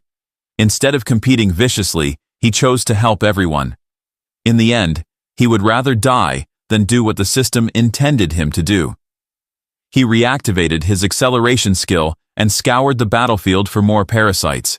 He rushed around, collecting as many as he could and delivering them to other groups, giving them a chance to survive. He vowed to himself that he would end this shitty game with his own hand. Meanwhile, Jae-hyuk and June tirelessly helped the other group as Yunho instructed. Yet the homeless man, who had been fighting like a demon since the start, now glared at Yunho's group with rage. Shit, guys, is this new stupid guy emerged? Well, Yunho would kick his ass for sure. But the next thing that happened would make us shock, as the homeless man suddenly approached one of the female students and grabbed her arm with force. He then twisted the arm until it broke, causing her to scream and tremble in agony.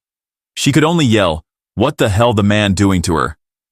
But the homeless man mumbled in annoyance at how she had been looking at him, as if she thought he would be easy to handle and was looking down on him. The girl cried out, asking why he was doing this, but he did not care.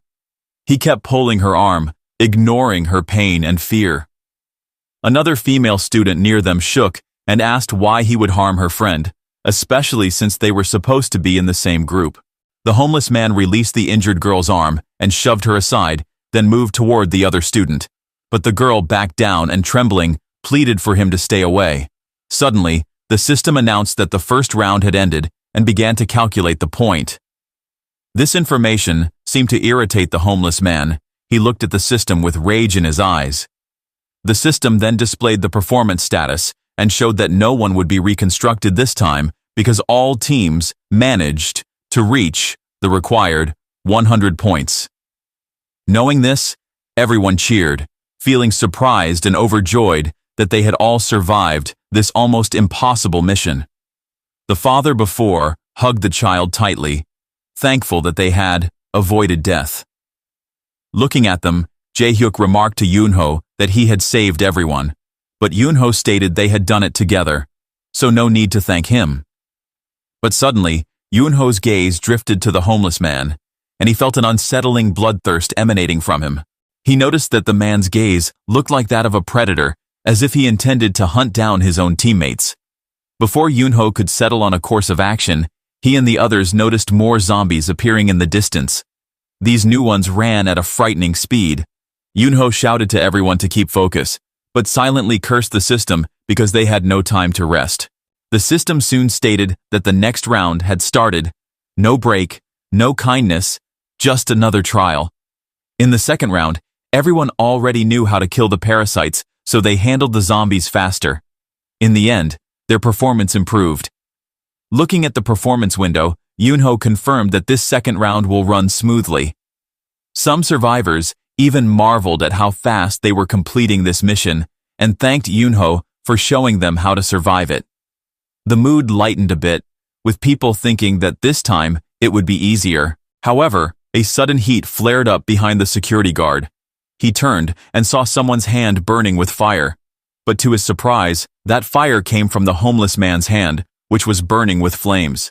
The homeless man himself seemed startled at first, then suddenly smiling like crazy. He looked at his flaming hand as if he had discovered a new power. He mumbled that as he thought, he was the chosen one. He laughed in a way that sent chills through everyone. Looking at that, Yoonho felt disbelief. He guessed the homeless man had awakened a unique skill, just as Yoonho had awakened his own. When a zombie rushed at the homeless man from behind, he swung his flaming hand and ignited the creatures. His fire can burn them easily, turning the zombies to ash in an instant. This is no joke, and Yoonho realizes that this man's power surpassed normal limits, so he wonders how he could deal with someone like him. He remembered the system stating that a skill was born from intense desire and rooted in a person's memory and potential. Now, because the homeless man wielded fire, Yoonho sensed that it was a dangerous and powerful ability that could change everything. That man presence, now, become more dangerous than any zombie. Suddenly, the system announced that there were about 10 minutes left in the second round. But well, as I thought from the moment I saw this homeless creepy dude, the man approached the female student whose arm he had broken before. With psychopathic eyes, he called her a brat and mumbled that she deserved to die. He grabbed her by the neck, lifting her into the air. As she struggled and tried to break free, he did not let go. He kept looking at her with disgust, asking why she had stared at him earlier and why she kept looking down on him. One of her friends, who saw this, cried and urged him to let her friend go, but he ignored everything. The world was now silent to him, and he could only hear the girl crying in his grasp. Then he activated his fire skill and set the girl's body aflame, tossing her into the crowd of zombies. The student could only be screaming her friend's name as she watched the horrifying scene. Not long after, the system announced that the second round had ended, displaying the performance windows for all teams. Everyone saw that all teams reached 100 points, except Team 3, who'd only reached 95 points. The system announced again that Team 3 would be restructured. Team 3's members shouted in disbelief, blaming the homeless man for their failure. They claimed that when they had tried to gather points, he had burned all the zombies, leaving none for them. With no parasites left to kill, they failed to earn enough points. As they scream, all the members of Team 3 vanished soon after, reconstructed and essentially killed by the system. Looking at that, the homeless man laughed, pleased with himself, saying he had killed 2 birds with 1 stone, and all of this was pretty funny. Hearing this, everyone stared at him with terror and disbelief. How can somebody laugh after murdering people? On the other side, Yunho felt anger boil within him, astonished by how the homeless man seemed to enjoy killing both zombies and humans alike. He understood that this man no longer cared about teamwork or survival. He just wanted chaos and blood. Yunho knew that letting such a person run free would only lead to more tragedies. It was now clear that something had to be done, and he silently resolved to face this threat before it grew any worse. On the other side, witnessing her friend's death, one of the female students could only sit and cry bitterly. Gathering all her strength, she walked towards her friend's dead body, trembling, and kept calling her name, unable to believe that she was truly gone. Yunho, seeing her grief, signaled to everyone that they needed to gather. He had a serious expression and urged them to prepare themselves for what was coming. Inside, he knew that he must do something before it was too late. Not long after, the system reappeared and announced a special reward for the top-performing team in the previous round. Hearing this caused frustration among many survivors because they had not known about such a reward earlier. They believed they would have worked even harder if they had known. Yeah, you guys are bullshit. Without Yunho, you would be dead already, but now dare talk about reward? June, watching the commotion, silently thought that this unexpected reward could widen the gap between teams. She also realized that the homeless man's team had taken first place in this round, which meant the homeless man would receive the special reward. From a distance, the homeless man was seen laughing, clearly pleased that the system would grant him a prize. The system then confirmed that the top team would get 2 skill points as a special reward. It also explained that, in the third round, the special points would be 3, so people should kill more enemies in order to prove their excellence. The homeless man shouted that he would use all his new points into skill enhancement, and immediately, flames erupted around his hands, growing more intense than before. Jae-hyuk felt the temperature rising and could not hide his shock. June also noted how the fire around the man's hand appeared to get bigger, becoming more terrifying.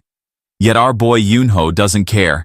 He told everyone not to worry too much and reminded them to stick to the plan he had devised earlier. He then took something from his bag and told everyone to return to their positions. The system next announced the start of the third round. In that instant, zombies appeared once more, but Yunho and Jae-hyuk charged forward without hesitation. Yunho activated his acceleration skill, then swiftly pulled out the parasites from the zombies. He tossed them backwards to June, instructing her to follow the plan he had outlined earlier. She stood ready with her dagger, and then slashed every parasite in one quick motion. The Hat Man waited and stood with a fire spray in his hand, intending to burn every segment of the parasites to ensure they died. After that, the fire erupted, and Team 1 was able to kill many parasites in one combo. At that moment, the system recognized the destruction of segmented bugs and kept displaying new kill notifications. In an instant, Team 1's points rapidly increased. Looking at that, Yunho smiled and felt relieved because his strategy was functioning perfectly, demonstrating the power of well-organized teamwork. With confidence, he stated that this was the power of a thorough division of the labor system. In fact, he had also discovered that slicing a parasite into pieces before killing it provided more points, so he believed this was a key advantage in the mission. As everyone tried their best to kill the parasite, the father who had carried his child earlier panicked because he realized his child had disappeared. He immediately scanned the area in desperation, searching for his daughter. Eventually, he spotted the Hat Man holding the child, who suddenly yelled that he would watch over the little one, He then passed a flaming torch to the father, telling him that he needed to focus on killing parasites. The Hat Man then made a strange pose and laughed. Guys, this guy somehow looks decent now. Am I tripping? Well, Jae-hyuk on the other side wondered how Yoonho had figured out the method for getting more points by cutting the parasites first before killing it. Yoonho nonchalantly replied that he had found the team's performance suspicious in the first round because they had ended up with 101 points rather than 100. He recalled that the first parasite they had killed had been cut in half and then stomped, so he guessed that the extra points had come from this action. He then confirmed that in the second round.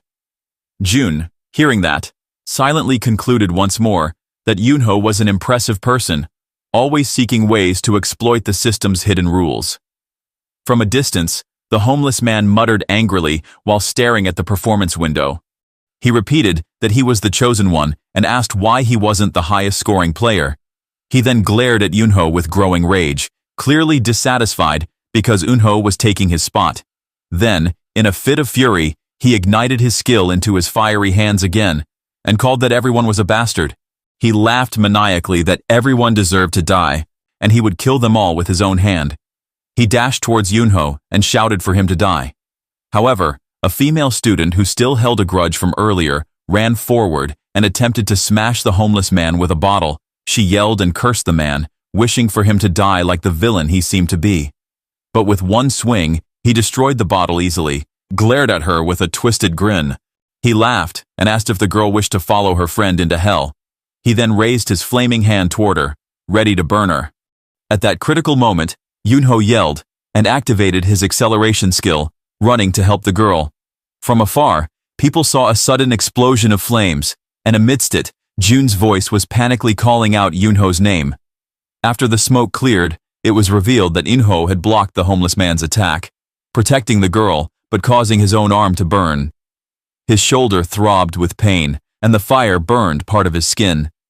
His expression was filled with anger, but he stood firm, unwilling to let the student die. From afar, Jun noticed that Yoonho's left arm got burned from the attack. She rushed toward him and removed her shirt, then covered Yoonho's burn with it. Realizing the damage was too severe, she urged him to use the mission reward to heal the wound. But the student earlier stopped it. While crying, she offered to heal Yoonho's burn. But she had one condition. She wanted Yoonho to kill the homeless man. Hearing this, Jun became curious and asked how the student planned to heal Yoonho. The student looked at them with a serious gaze and said she believed Yoonho could kill that man, so they need to believe her too. Looking at the student's eyes, Yoonho sensed her resolve and agreed to try his best to kill the homeless man. The student then reached out her hand toward Yoonho's burn, and a soft green light radiated from her hand. The system explained that Yoonho's wounds were healing thanks to the influence of healer Yoon Sola. Wow, all the skill in this manhwa is OP as hell. At the same moment, Jae-hyuk ran over and asked if Yoonho was fine. But when he looked at Yoonho's arm, he realized the burn had vanished. And the system confirmed that Yoonho's recovery rate had now reached 90%. Yet Sola felt exhausted and admitted that this is her limit because her skill level's still low. Yoonho then gently patted her head to thank her. This was more than enough, and he planned to request full healing later, so she needed to rest first. Right after that, Yoonho's eyes sharpened as he looked at the homeless man. He observed that the man always unleashed his flames from the left hand, so he asked that he must be left-handed. Sensed danger, the homeless man tried to summon another flame, but Yoonho moved faster. He had used 3 mission rewards from the third round to enhance his petrify skill so that his entire palms could turn to stone. This would be a perfect weapon for him. With this upgrade, he rushed behind the homeless man, pulling the man's left hand in the blink of an eye. Realizing his hand was now in Yoonho's grasp, the homeless man felt surprised. He didn't know what had happened. Smiling, Yoonho mocked him, saying the man's movements were too slow. He asked if the homeless man could still use fire when his arm was broken. At that moment, the homeless man remembered his own past. He remembered feeling abandoned by the world. He had promised to destroy everyone, So he had burned his father, who always beat him for looking like the mother who ran away. He had also burned the woman who cheated him with another man. Over time, he had burned many other people who got in his way. Deep down, he thought all those burning figures looked beautiful in the oil fires. After spending 10 years in prison, he had roamed the streets as a homeless man, often burning garbage to survive. One day, a revelation came, and the system had granted him the flame skill, created from his deep anger and memories of flames. In his mind, he believed he was the chosen one, and in a ruined world, he wanted to burn everything. He had laughed at his own conviction, believing he was always right while others were always wrong. But now, the reality was different. He saw his own hand breaking in the grip of a man whom he thought weak. Yunho snapped the homeless man's left arm, causing him to scream in pain. Then Yunho smiled coldly and asked what the man would do now. The man's broken arm hung uselessly, and no matter how hard he tried to activate his skill, no flames emerged from it. Yunho turned his petrify-coated hands against the man's face, causing blood to flow from his nose. With hatred in his eyes, Yunho stepped even closer. He declared that this time would bring even more pain, then activated his acceleration skill again to deliver a furious series of blows all over the man's body. In the end, the homeless man collapsed, begging Yunho to stop. He dropped to his knees, pleading for mercy and asking Yunho to spare his life. But Yunho showed no pity, remembering Sola's request. He noticed Sola watching with hatred in her eyes, and he knew she wanted no mercy for the man who had burned her friend alive. So Yunho felt sure that he could not let the murderer take even another breath. Meanwhile, the administrators observed the scene from their observation room. Harona slammed the table, feeling frustrated by her own short-sighted planning. She seemed furious when she recognized Yunho's face on the monitor. She recalled the surprise of seeing two people unlock a strong skill in such a short time, and she had not expected events to unfold in this way. With a flat face, she decided that she wanted to finish everything more quickly. Without hesitation, she ordered that the next mission would begin immediately. This time around, she would make sure to turn everything into hell for Yunho. Sola looked at the homeless man, who now lay helpless on the ground. She cried, and felt her anger couldn't be held back anymore. So Yunho believed Sola deserved to take revenge herself. He handed her a bottle, and Sola used it to end the murderer's life with her own hands. Afterward, she wept in relief, as though a great burden had been lifted. Her friends ran forward to hug her, and Yunho watched from a short distance. He smiled, because he knew this should be enough to diminish the hatred in Sola's heart, and it eased his own tension. At that moment, Yunho suddenly felt a sharp pain in his hand. He inspected his fingers and realized that using his petrify skill for too long had caused some negative effects. Several of his fingers looked broken, and they felt numb. Suddenly, Sola approached once again, reaching for his injured hand. She activated her healing skill again, and a gentle glow appeared. The system declared that Yunho's damaged bones and burns were now healed fully due to Sola's healing power. Jun and Jaehyuk, who witnessed it, cheered when they saw Yunho's hand return to normal. Yunho could hardly believe it himself. His hand looked like a brand new, fresh from the oven. He looked at Sola, now sitting on the ground again, clearly exhausted. He recognized the incredible potential of her healing power. He smiled. With this, it meant they would no longer need to spend their mission rewards on emergency treatments again, right? So, from that moment, he vowed to himself to stay close together with her, no matter what. He then thanked Sola, but she only replied that she had fulfilled her promise before stepping aside to rest. Just then, Yunho received a new system notification. It informed him that an anonymous observer was highly satisfied with his performance and had sent a gift. Far away in the observation room, Harona and Choi Sung also noticed the sudden gift. Choi Sung felt surprised because the project had only just begun, and he did not expect any kind of support so soon. The restructuring process was broadcast live to the company through the eyes of the viewers. It was common for those watching the broadcast to end up supporting their favorite survivor. However, the 13th district had only just begun, and started to adjust to the situation.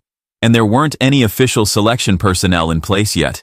He recalled that normal, restructuring manual procedures did not allow non-selectees to receive outside funds. However, Hirona ordered him to remain silent. She explained that this was not standard support, but a special gift, and she seemed willing to let it proceed. She believed Yunho would not be able to use it properly anyway. She then smiled cunningly, feeling excited to put on a good show for this new observer. After all, they got an interesting observer after a long time, so she wanted to design the next mission to make things more entertaining. Back at Yunho, he noticed the notification and opened it. After that, a floating package along with a note addressed to him popped out. The others gathered around curiously, asking why he got a random box. The Hat Man tried to grab it first, but as expected, he couldn't touch it because it didn't belong to him. Yunho decided to open the letter first and discovered that the sender of this package was an unknown observer. Jae-hyuk asked who the observer was supposed to be, but Yunho only suggested that the observer might be watching them from the giant eye above, though he could not be sure. Looking up, there was no other reason for the big eye to be there, right? Then he opened the gift, and a spark of electricity flickered. The system identified it as lightning oil, an item that generated a high-voltage electricity when used on a target, but it only had 10 uses available. Everyone seemed impressed by its potential and wondered how Yunho should use it. After thinking hard, Yunho decided to apply it to his sword, believing it was the best option available to him at that moment. He then activated Petrify, reasoning that the stone skin would not conduct electricity as it acted as an insulator against both electricity and fire, allowing him to safely imbue his sword with the lightning oil. As the Petrify skill turned his hands into stone, he carefully coated the sword with the oil. The system announced that the fusion was successful, and the sword now held a temporary electric discharge ability, which could be used up to 10 times as the item suggested. Now, after holding his new weapon, doesn't he kind of remind you guys with Ranger Yellow? Or is it just me? Well, Jun and Jae-hyuk looked eager to see how powerful the new sword might be, but Yunho reminded them that it had a strict limit on usage, so they shouldn't get their hopes up too much. Just then, the system announced that the next mission would begin at 1 p.m. Of course, this shocked the remaining survivors, because they realized that only 1 minute remained until the mission. Many cursed the system for giving them so little time. It's like they were playing with them. The mission then commenced immediately, and the system declared that a new safe zone had appeared. Everyone looked around, and they saw a train at the station's boarding platform now become their new safe zone.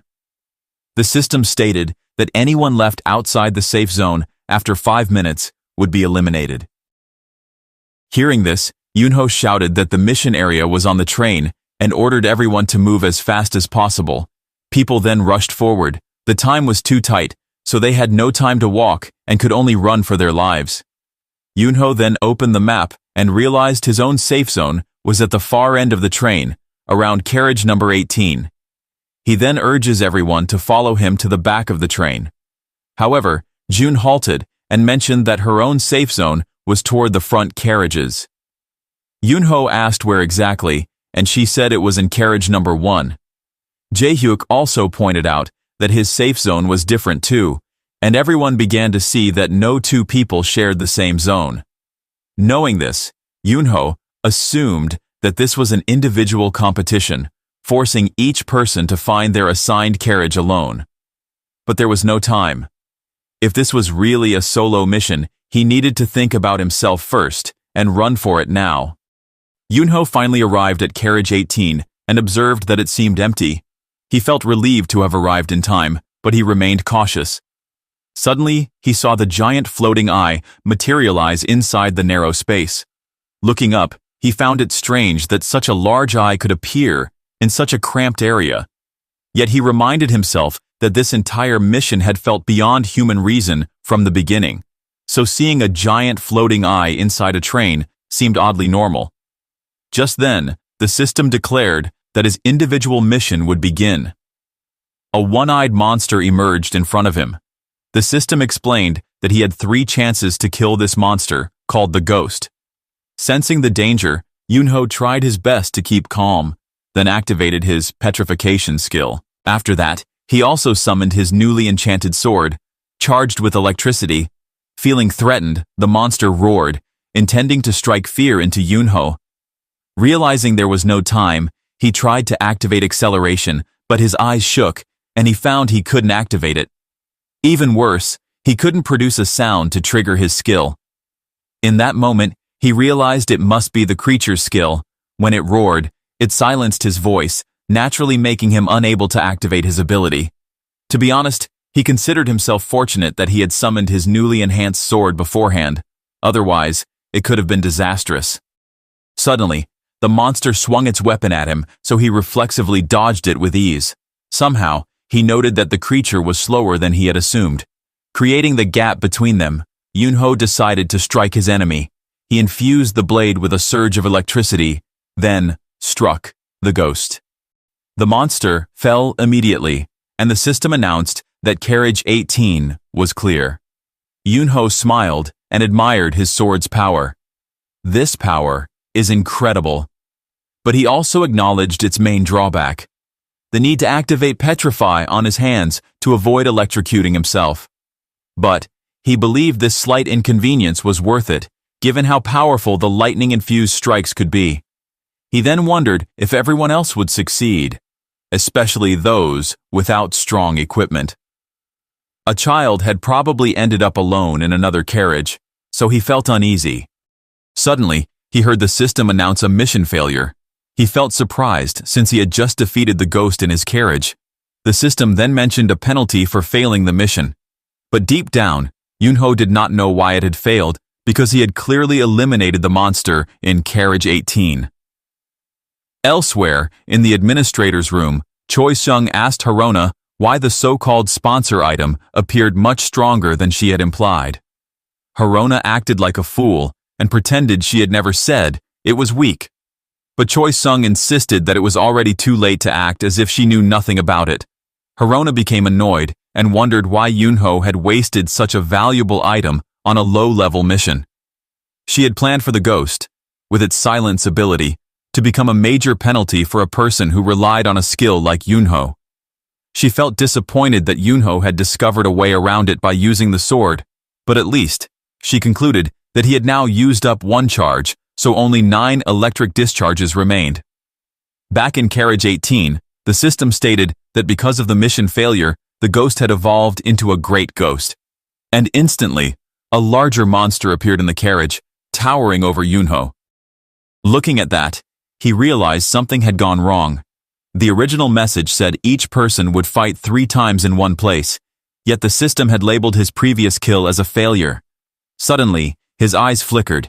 His wild thought guessed that his overall mission was actually to clear the entire train, not just carriage 18. If this was right, there was no time for doubt. Without hesitation, he yelled to activate his acceleration skill before the new creature could silence him again. Then, he dashed forward and delivered another electrically charged blow, destroying the great Ghost. The system announced that carriage 18 was cleared, and Yunho glanced at the doorway, his rage burning him to move faster, so he had no time to rest. Inside the administrator's room, Harona remarked that Yunho now understood the essence of this mission was the need to clear the whole train. Choi Seung noted that, as expected, Yunho's capabilities were on a different level compared to the rest, creating a significant gap in skill and power among them. Honestly, he mostly worried that higher authorities would notice the overpowered gift received by Yunho earlier. Yet Harona insisted that nobody would pay attention to such a new zone, especially their boss. Well, Choi Seung denied it, stating that one of the observers here would definitely inform the bureau.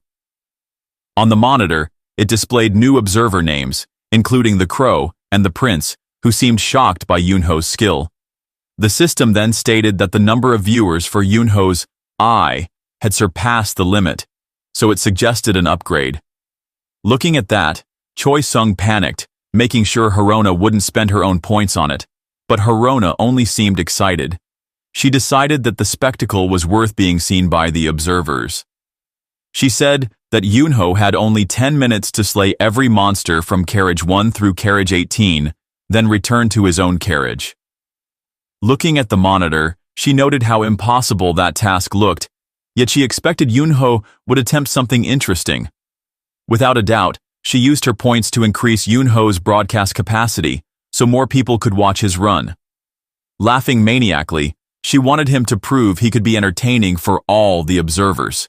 She grinned and told herself that he should repay her investment at all costs. Yunho moved quickly into the next train carriage, focusing on clearing the train before time ran out. In carriage 17, he kills the monster with careful moves. The system then confirmed the area was clear. As he caught his breath, he felt a small tug on his shirt. Turning around, he saw the wide-eyed child of the man he had saved earlier. The girl's face was pale, and her lips trembled as she said she had been hiding there the whole time. Yunho looked her in the eye and quietly asked if she was sure she's okay. She nodded fearfully and held on to his sleeve. Knowing the danger wasn't over, Yunho led the girl to a small restroom at the end of the carriage. He told her to stay hidden and quiet, promising to return for her. Without waiting for her reply, he gently closed the door and turned toward carriage 16, his determination growing stronger. The monster in carriage 16 fell quickly under Yunho's attack, but the system's countdown kept ringing in his ears. 7 minutes were left. The pressure of time pushed him to move faster. Entering carriage 15, he found a man in a hat hiding in the restroom. Annoyed, Yunho thought, why waste time hiding? Well, what could expect from this man, right guys? Yunho told the man firmly to act or risk slowing everyone down. When the man didn't respond, Yunho gave him instructions to clear the carriage in the next stage. He then activated acceleration again and rushed to the next carriage. In carriage 14, Yunho saw a familiar face, Yeji from the accounting team. She stood with a sword in her hand, but her eyes shut tightly like she wanted to block out the world. Yunho quickly defeated the monster and snapped Yeji out of her fear. He told her to keep her eyes open and aim for the monster's hearts, or eyes, next time. Yeji, still shaky, tightened her grip on the sword and nodded. With 6 minutes left, Yunho realized he might only make it to carriage 4 at this pace. He asked Yeji if she felt thankful for being saved and hinted that her sword could help everyone survive. Hesitant, Yeji handed it to him. After that, the monster in carriage 13 went down, but Yunho noticed that his blade-beak sword had only 6 electric charges left. He couldn't afford to waste them. For now, Yeji's borrowed sword was his backup, though it didn't feel as good as his usual weapon. To his surprise, he found Sora in carriage 13. She quickly saw his injuries and used her healing ability to help him recover. Yunho thanked her, but shared his frustration. No matter how hard he tried, he could only realistically clear up to carriage 4. He needed a way to communicate and work with everyone on the train, and that was the only way to clear all the carriages in under 10 minutes. Sora could only listen and said that clearing even one carriage was already impressive. Just then, the system announced that Yunho's eyes had leveled up to level 2. A dark aura surrounded the floating eye above him, briefly plunging the area into darkness. The system confirmed the upgrade and revealed a new feature: limited communication with observers. With that, Yunho's synchronization rate rose sharply, and when the darkness faded, a smaller eye appeared. Curious, he pointed it to Sora and asked her about the thing, but she said she couldn't see anything. The system suddenly bombarded Yunho with comments from observers, but he ignored them. He doesn't have time to waste. Instead, he focused on finding a way to communicate with everyone on the train. When Sora casually said it's not like they could just hide notes inside candy like in the movies, the idea suddenly gave Yunho inspiration, and his mind raced to put the plan together. Meanwhile, in carriage 1, Jiun sat with her ears bleeding and her frustration growing. She cursed herself for getting hurt during her fight with the monsters. Thinking of Yunho, she truly couldn't figure out what to do. If it had been Yunho, he would definitely have come up with the best solution, but at least she knew what Yunho would do this time. As a first step, she suddenly threw her dagger at the monster with precision. Even so, after killing the monster, the system declared her mission a failure. Just as despair crept in, the system announced she had received a gift. When she opened it, the gift was a piece of moldy bread and a note from Yunho. He explained that it was safe to leave the designated area after killing the monster, but the mission would fail unless all the monsters on the train were defeated. He asked for her help in clearing the remaining carriages. Encouraged by his words, June clenched her fists and resolved to keep going. If Yunho believed in her, she wouldn't give up. Back in Yunho's carriage, he suddenly received a system notification that announced a gift from Jae-hyuk.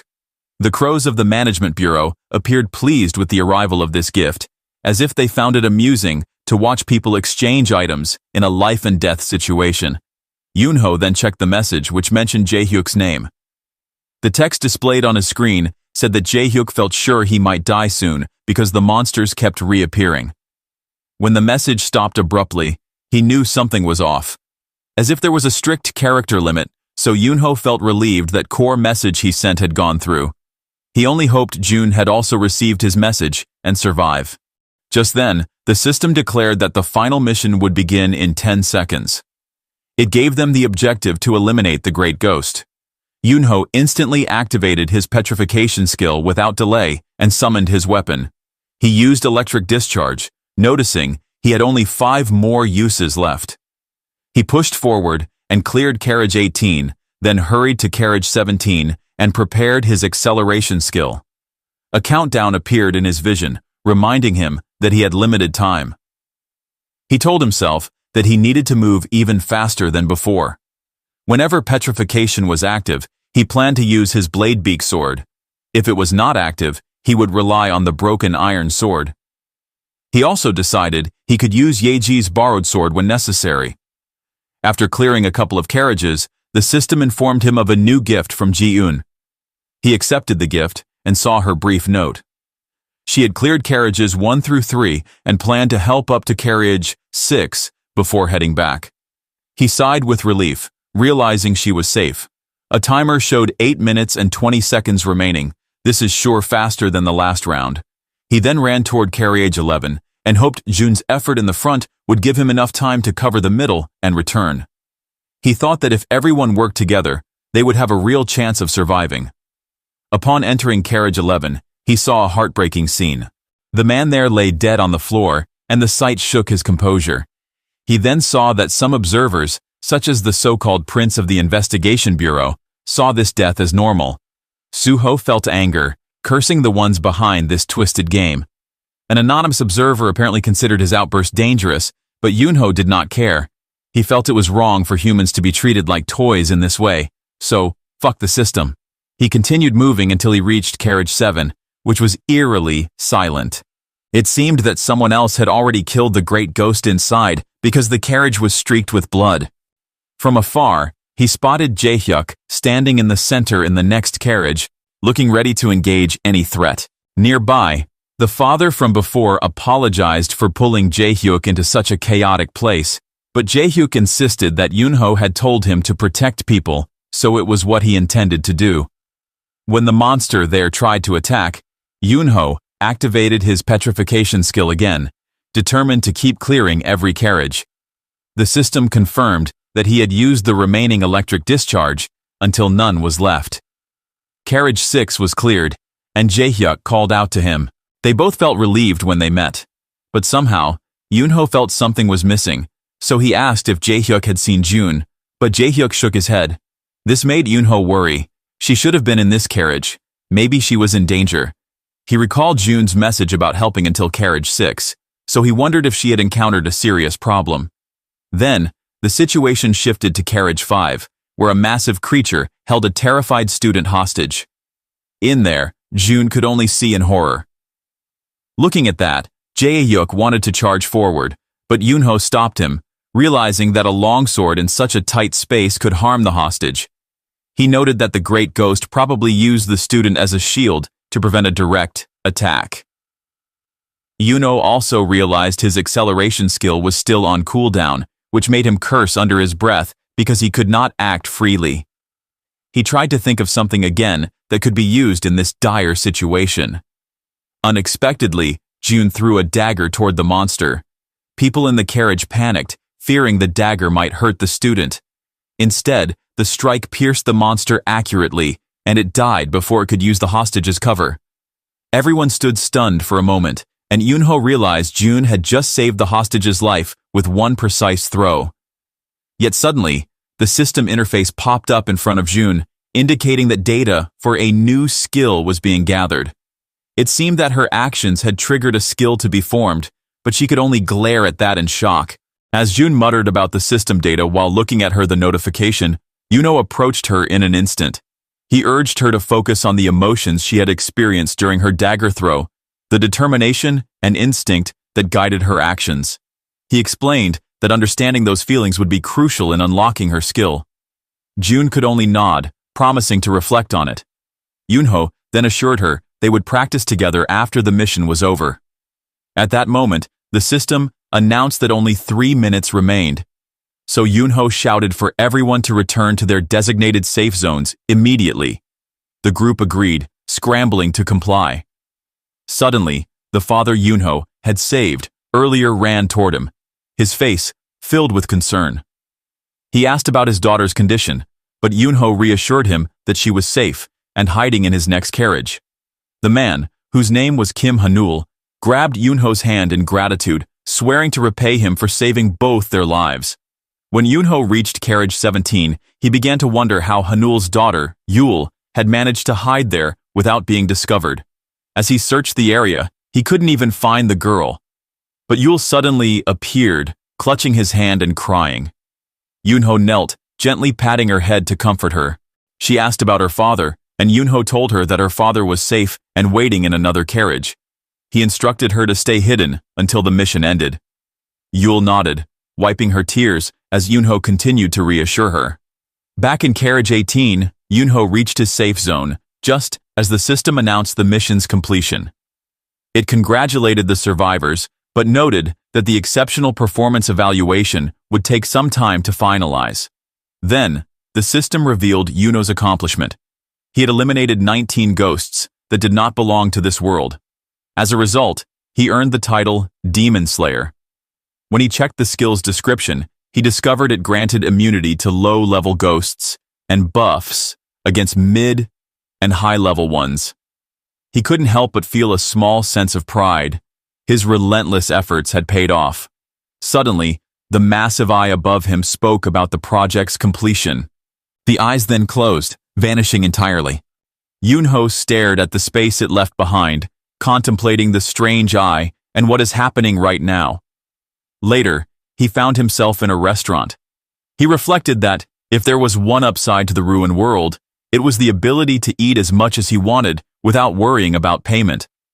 As they ate and chatted, a student June had saved approached them, expressing gratitude. June laughed modestly, saying she had only done what was necessary and that Yunho deserved more thanks. However, the student insisted that both of them were lifesavers and that, without them, she and Sola wouldn't have survived. Seeing that, Jaehyuk found the moment touching and suggested they all introduce themselves. The student revealed her name was Min Yojin. Yunho introduced himself as well, surprising the two girls by guessing they were from public health high school. When they asked how he knew, Yunho explained that it was the only girls' school in the area, and Sola's healing skill hinted at her background. Sola jokingly remarked that Yunho seemed like a detective, earning a faint smile from him. Suddenly Yunho stood and told Jiun to follow him. When she asked if they would be going alone, Yunho confirmed. He explained that they would be working on self-improvement. Elsewhere, Harona and Choi Sung stood before a massive gate. A voice from within allowed them entry, and the doors opened in eerie vibes. Inside, a towering figure in a tailored suit was revealed. The man radiated authority. He was the director. Harona and Choi Sung bowed deeply, acknowledging his presence. The director, with an expression as cold as stone, questioned Harona about the support she had authorized for an unselected individual. Harona dismissed the matter as trivial, suggesting it was unworthy of his concern. However, the director disagreed, stating that her actions violated company policy. She keeps defending her decision, arguing that the individual in question was extraordinary, possessing both intelligence and combat ability. She added that the human had used the gift with calculated aggression, so the reward was useless in that sense. However, the director, angered by her defiance, released a suffocating aura, demanding to know if Hirona intended to break the rules for someone who was not even an official selectee. The oppressive force felt like a hand tightening around her throat, and Hirona struggled to breathe. For a moment, she could do nothing but endure the director's overwhelming presence. Hirona found himself lifted into the air as the director's aura materialized into a crushing hand that gripped her tightly. The force was immense, and pain surged through her, but she refused to remain silent. Through clenched teeth, she asserted her belief that the individual in question, though currently mediocre by the system's evaluation, possessed exceptional potential. Hirona pleaded with the director to reconsider, convinced that anyone who witnessed the subject's actions would agree. But the director's rage only intensified. He mocked Hirona's audacity, questioning which incompetent administrator dared to label someone of such low evaluation as extraordinary. The grip tightened, and Hirona could barely breathe. The director coldly ordered that Mission 17 be initiated, pointing the need to maintain fairness. Hearing this, Hirona's eyes widened in shock. She protested, reminding the director that the mission was designed to ensure the participants' destruction. It would pit survivors against one another, forcing them to target a single individual. The director, unyielding, leaned closer, his gaze like a piercing blade. His voice thundered as he accused Hirona of planning to repeat past mistakes. Overwhelmed by the director's presence, Hirona trembled, but finally nodded in submission, acknowledging the order with a hoarse, "Understood." Elsewhere, Yunho and June were back inside the train, diligently practicing with her dagger. June repeatedly threw the weapon, but frustration began to creep in. She admitted that she felt no progress, and the system data remained unchanged despite their efforts. Sensing that she was feeling down, Yunho pondered their attempts. They had replicated the scenario from before, returned to the train, refined her technique, and even adjusted her angle and strength. Yet, the data still refused to budge. Suddenly, an idea struck Yunho. He turned to June and suggested something drastic. She should throw the dagger at him. June panicked, ultimately refusing, but Yunho calmly explained that it was the only untested variable. The Great Ghost had been her target before, not a static object. If this attempt failed, they would abandon the practice. Reluctantly, June agreed, but warned that she would throw the dagger seriously, so he should dodge it with all his might. Our boy reassured her with a faint smile, telling her not to worry. When Jiyun finally threw the dagger, Yunho activated acceleration, easily dodging the blade. After a tense moment, he asked if the system data had changed. June stared at the interface in disbelief before announcing that the data had finally progressed. Her skill was on the verge of unlocking. Yunho grinned, his confidence renewed, and encouraged her to keep going. By 8 p.m., they returned to the restaurant, exhausted but satisfied. Along the way, June thanked Yunho for helping her, despite his own fatigue. Yunho shrugged it off, saying they were simply helping each other. However, June expressed frustration that her skill data had stalled at 99%. Yunho, with a serious expression, explained that skills often required a specific trigger to unlock. He recalled his own experience with acceleration, which had activated during a life-threatening moment. He almost died back then. Unfortunately, he added, such conditions were dangerous for June to intentionally replicate. Suddenly, the system announced that the next mission would begin at 9 a.m. the following morning. It also stated that project evaluations had been finalized. Yunho reflected bitterly on how the system treated them as merchandise, not only playing with human life like an insect, but also assigning rankings as if their lives were mere commodities. Moments later, the system declared that Yunho had received an S+ evaluation grade, updating his rank. When he opened his status, his rank indeed had been upgraded to a preliminary selectee in S+. His agility also increased to 15. Yunho realized that with the right understanding, the system could be a powerful tool. Features like the messaging system and skill upgrades hinted at endless possibilities for exploitation. With a burning rage in his eyes, he vowed to uncover every advantage the system offered to compete with those ranked above him. He knew all of this was a mere restructuring, so of course the system would gather everyone and urge them to compete. And as one of the candidates, he would make sure to win this damned game. The system then awarded Yunho 1 point, with 2 bonus points and 1,500 welfare points. Additionally, it stated that it would give him a special incentive. The system then presented him with a choice between 2 doors: beginning of training and completion of training. So, he need to choose. To be honest, the temptation to choose completion and skip everything was strong. But Yunho suspected the system wouldn't make things so simple. Trusting his instincts, he selected the beginning of training door. June noticed him heading in the opposite direction of the restaurant, asked where he was going. Yunho smiled, urging her to head back while he pursued his own self-improvement. When she pressed him for details, Yunho opened the door, revealing a portal.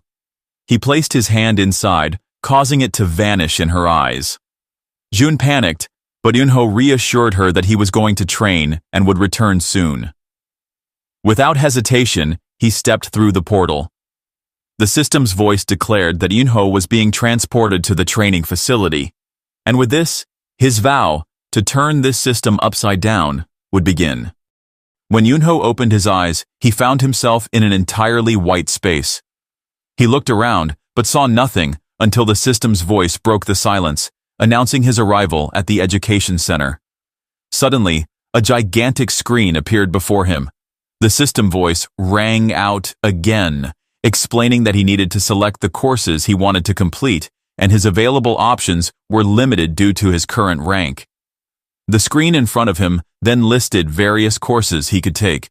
The courses presented were Charismatic Leadership, Omnivorous Cooking Class, and Basic Swordsmanship.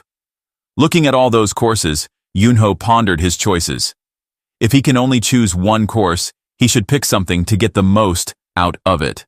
Leadership and cooking sounded useful for the future, but considering the immediate threats from missions and magical beasts, he decided that Basic Swordsmanship was the most realistic option. Upon selecting the course, the system informed him he would be teleported to a classroom. Instantly, he felt a heavy pressure envelop him as he was transported to a new location. The system then explained that this classroom effect would accelerate his swordsmanship proficiency. Before he could fully grasp the surroundings, a figure approached, walking toward him. Yunho was shocked. What he saw was a perfect copy of himself, wielding the same sword and using the same petrification skills. But he then smirked, recalling the course description that promised self-awareness and growth. So this is what the system meant by him getting to know himself better. Now, facing his doppelganger, he knew this would be an intense battle and experience.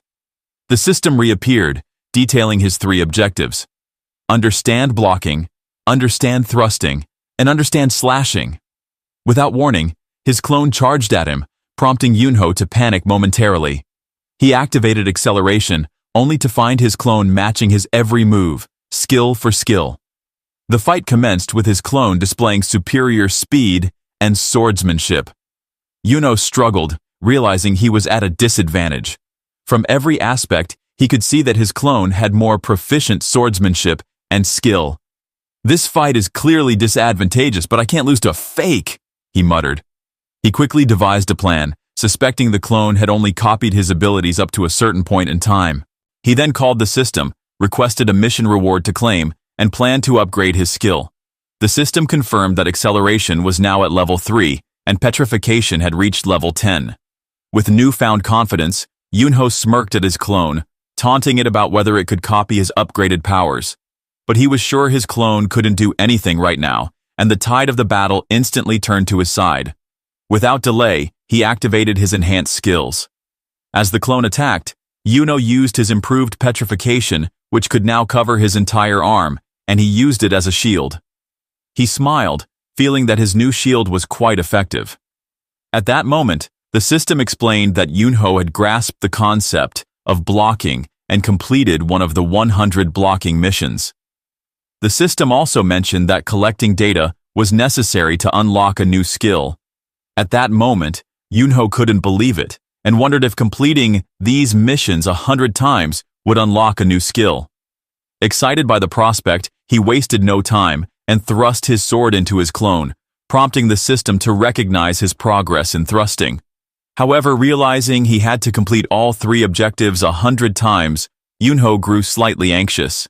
It dawned on him that if he needed 100 thrusts, it meant he would have to defeat his clone 100 times as well. These many repetitions were the key to unlocking a new skill, but it would be incredibly challenging. In the end, he knew this course was going to be hella crazy.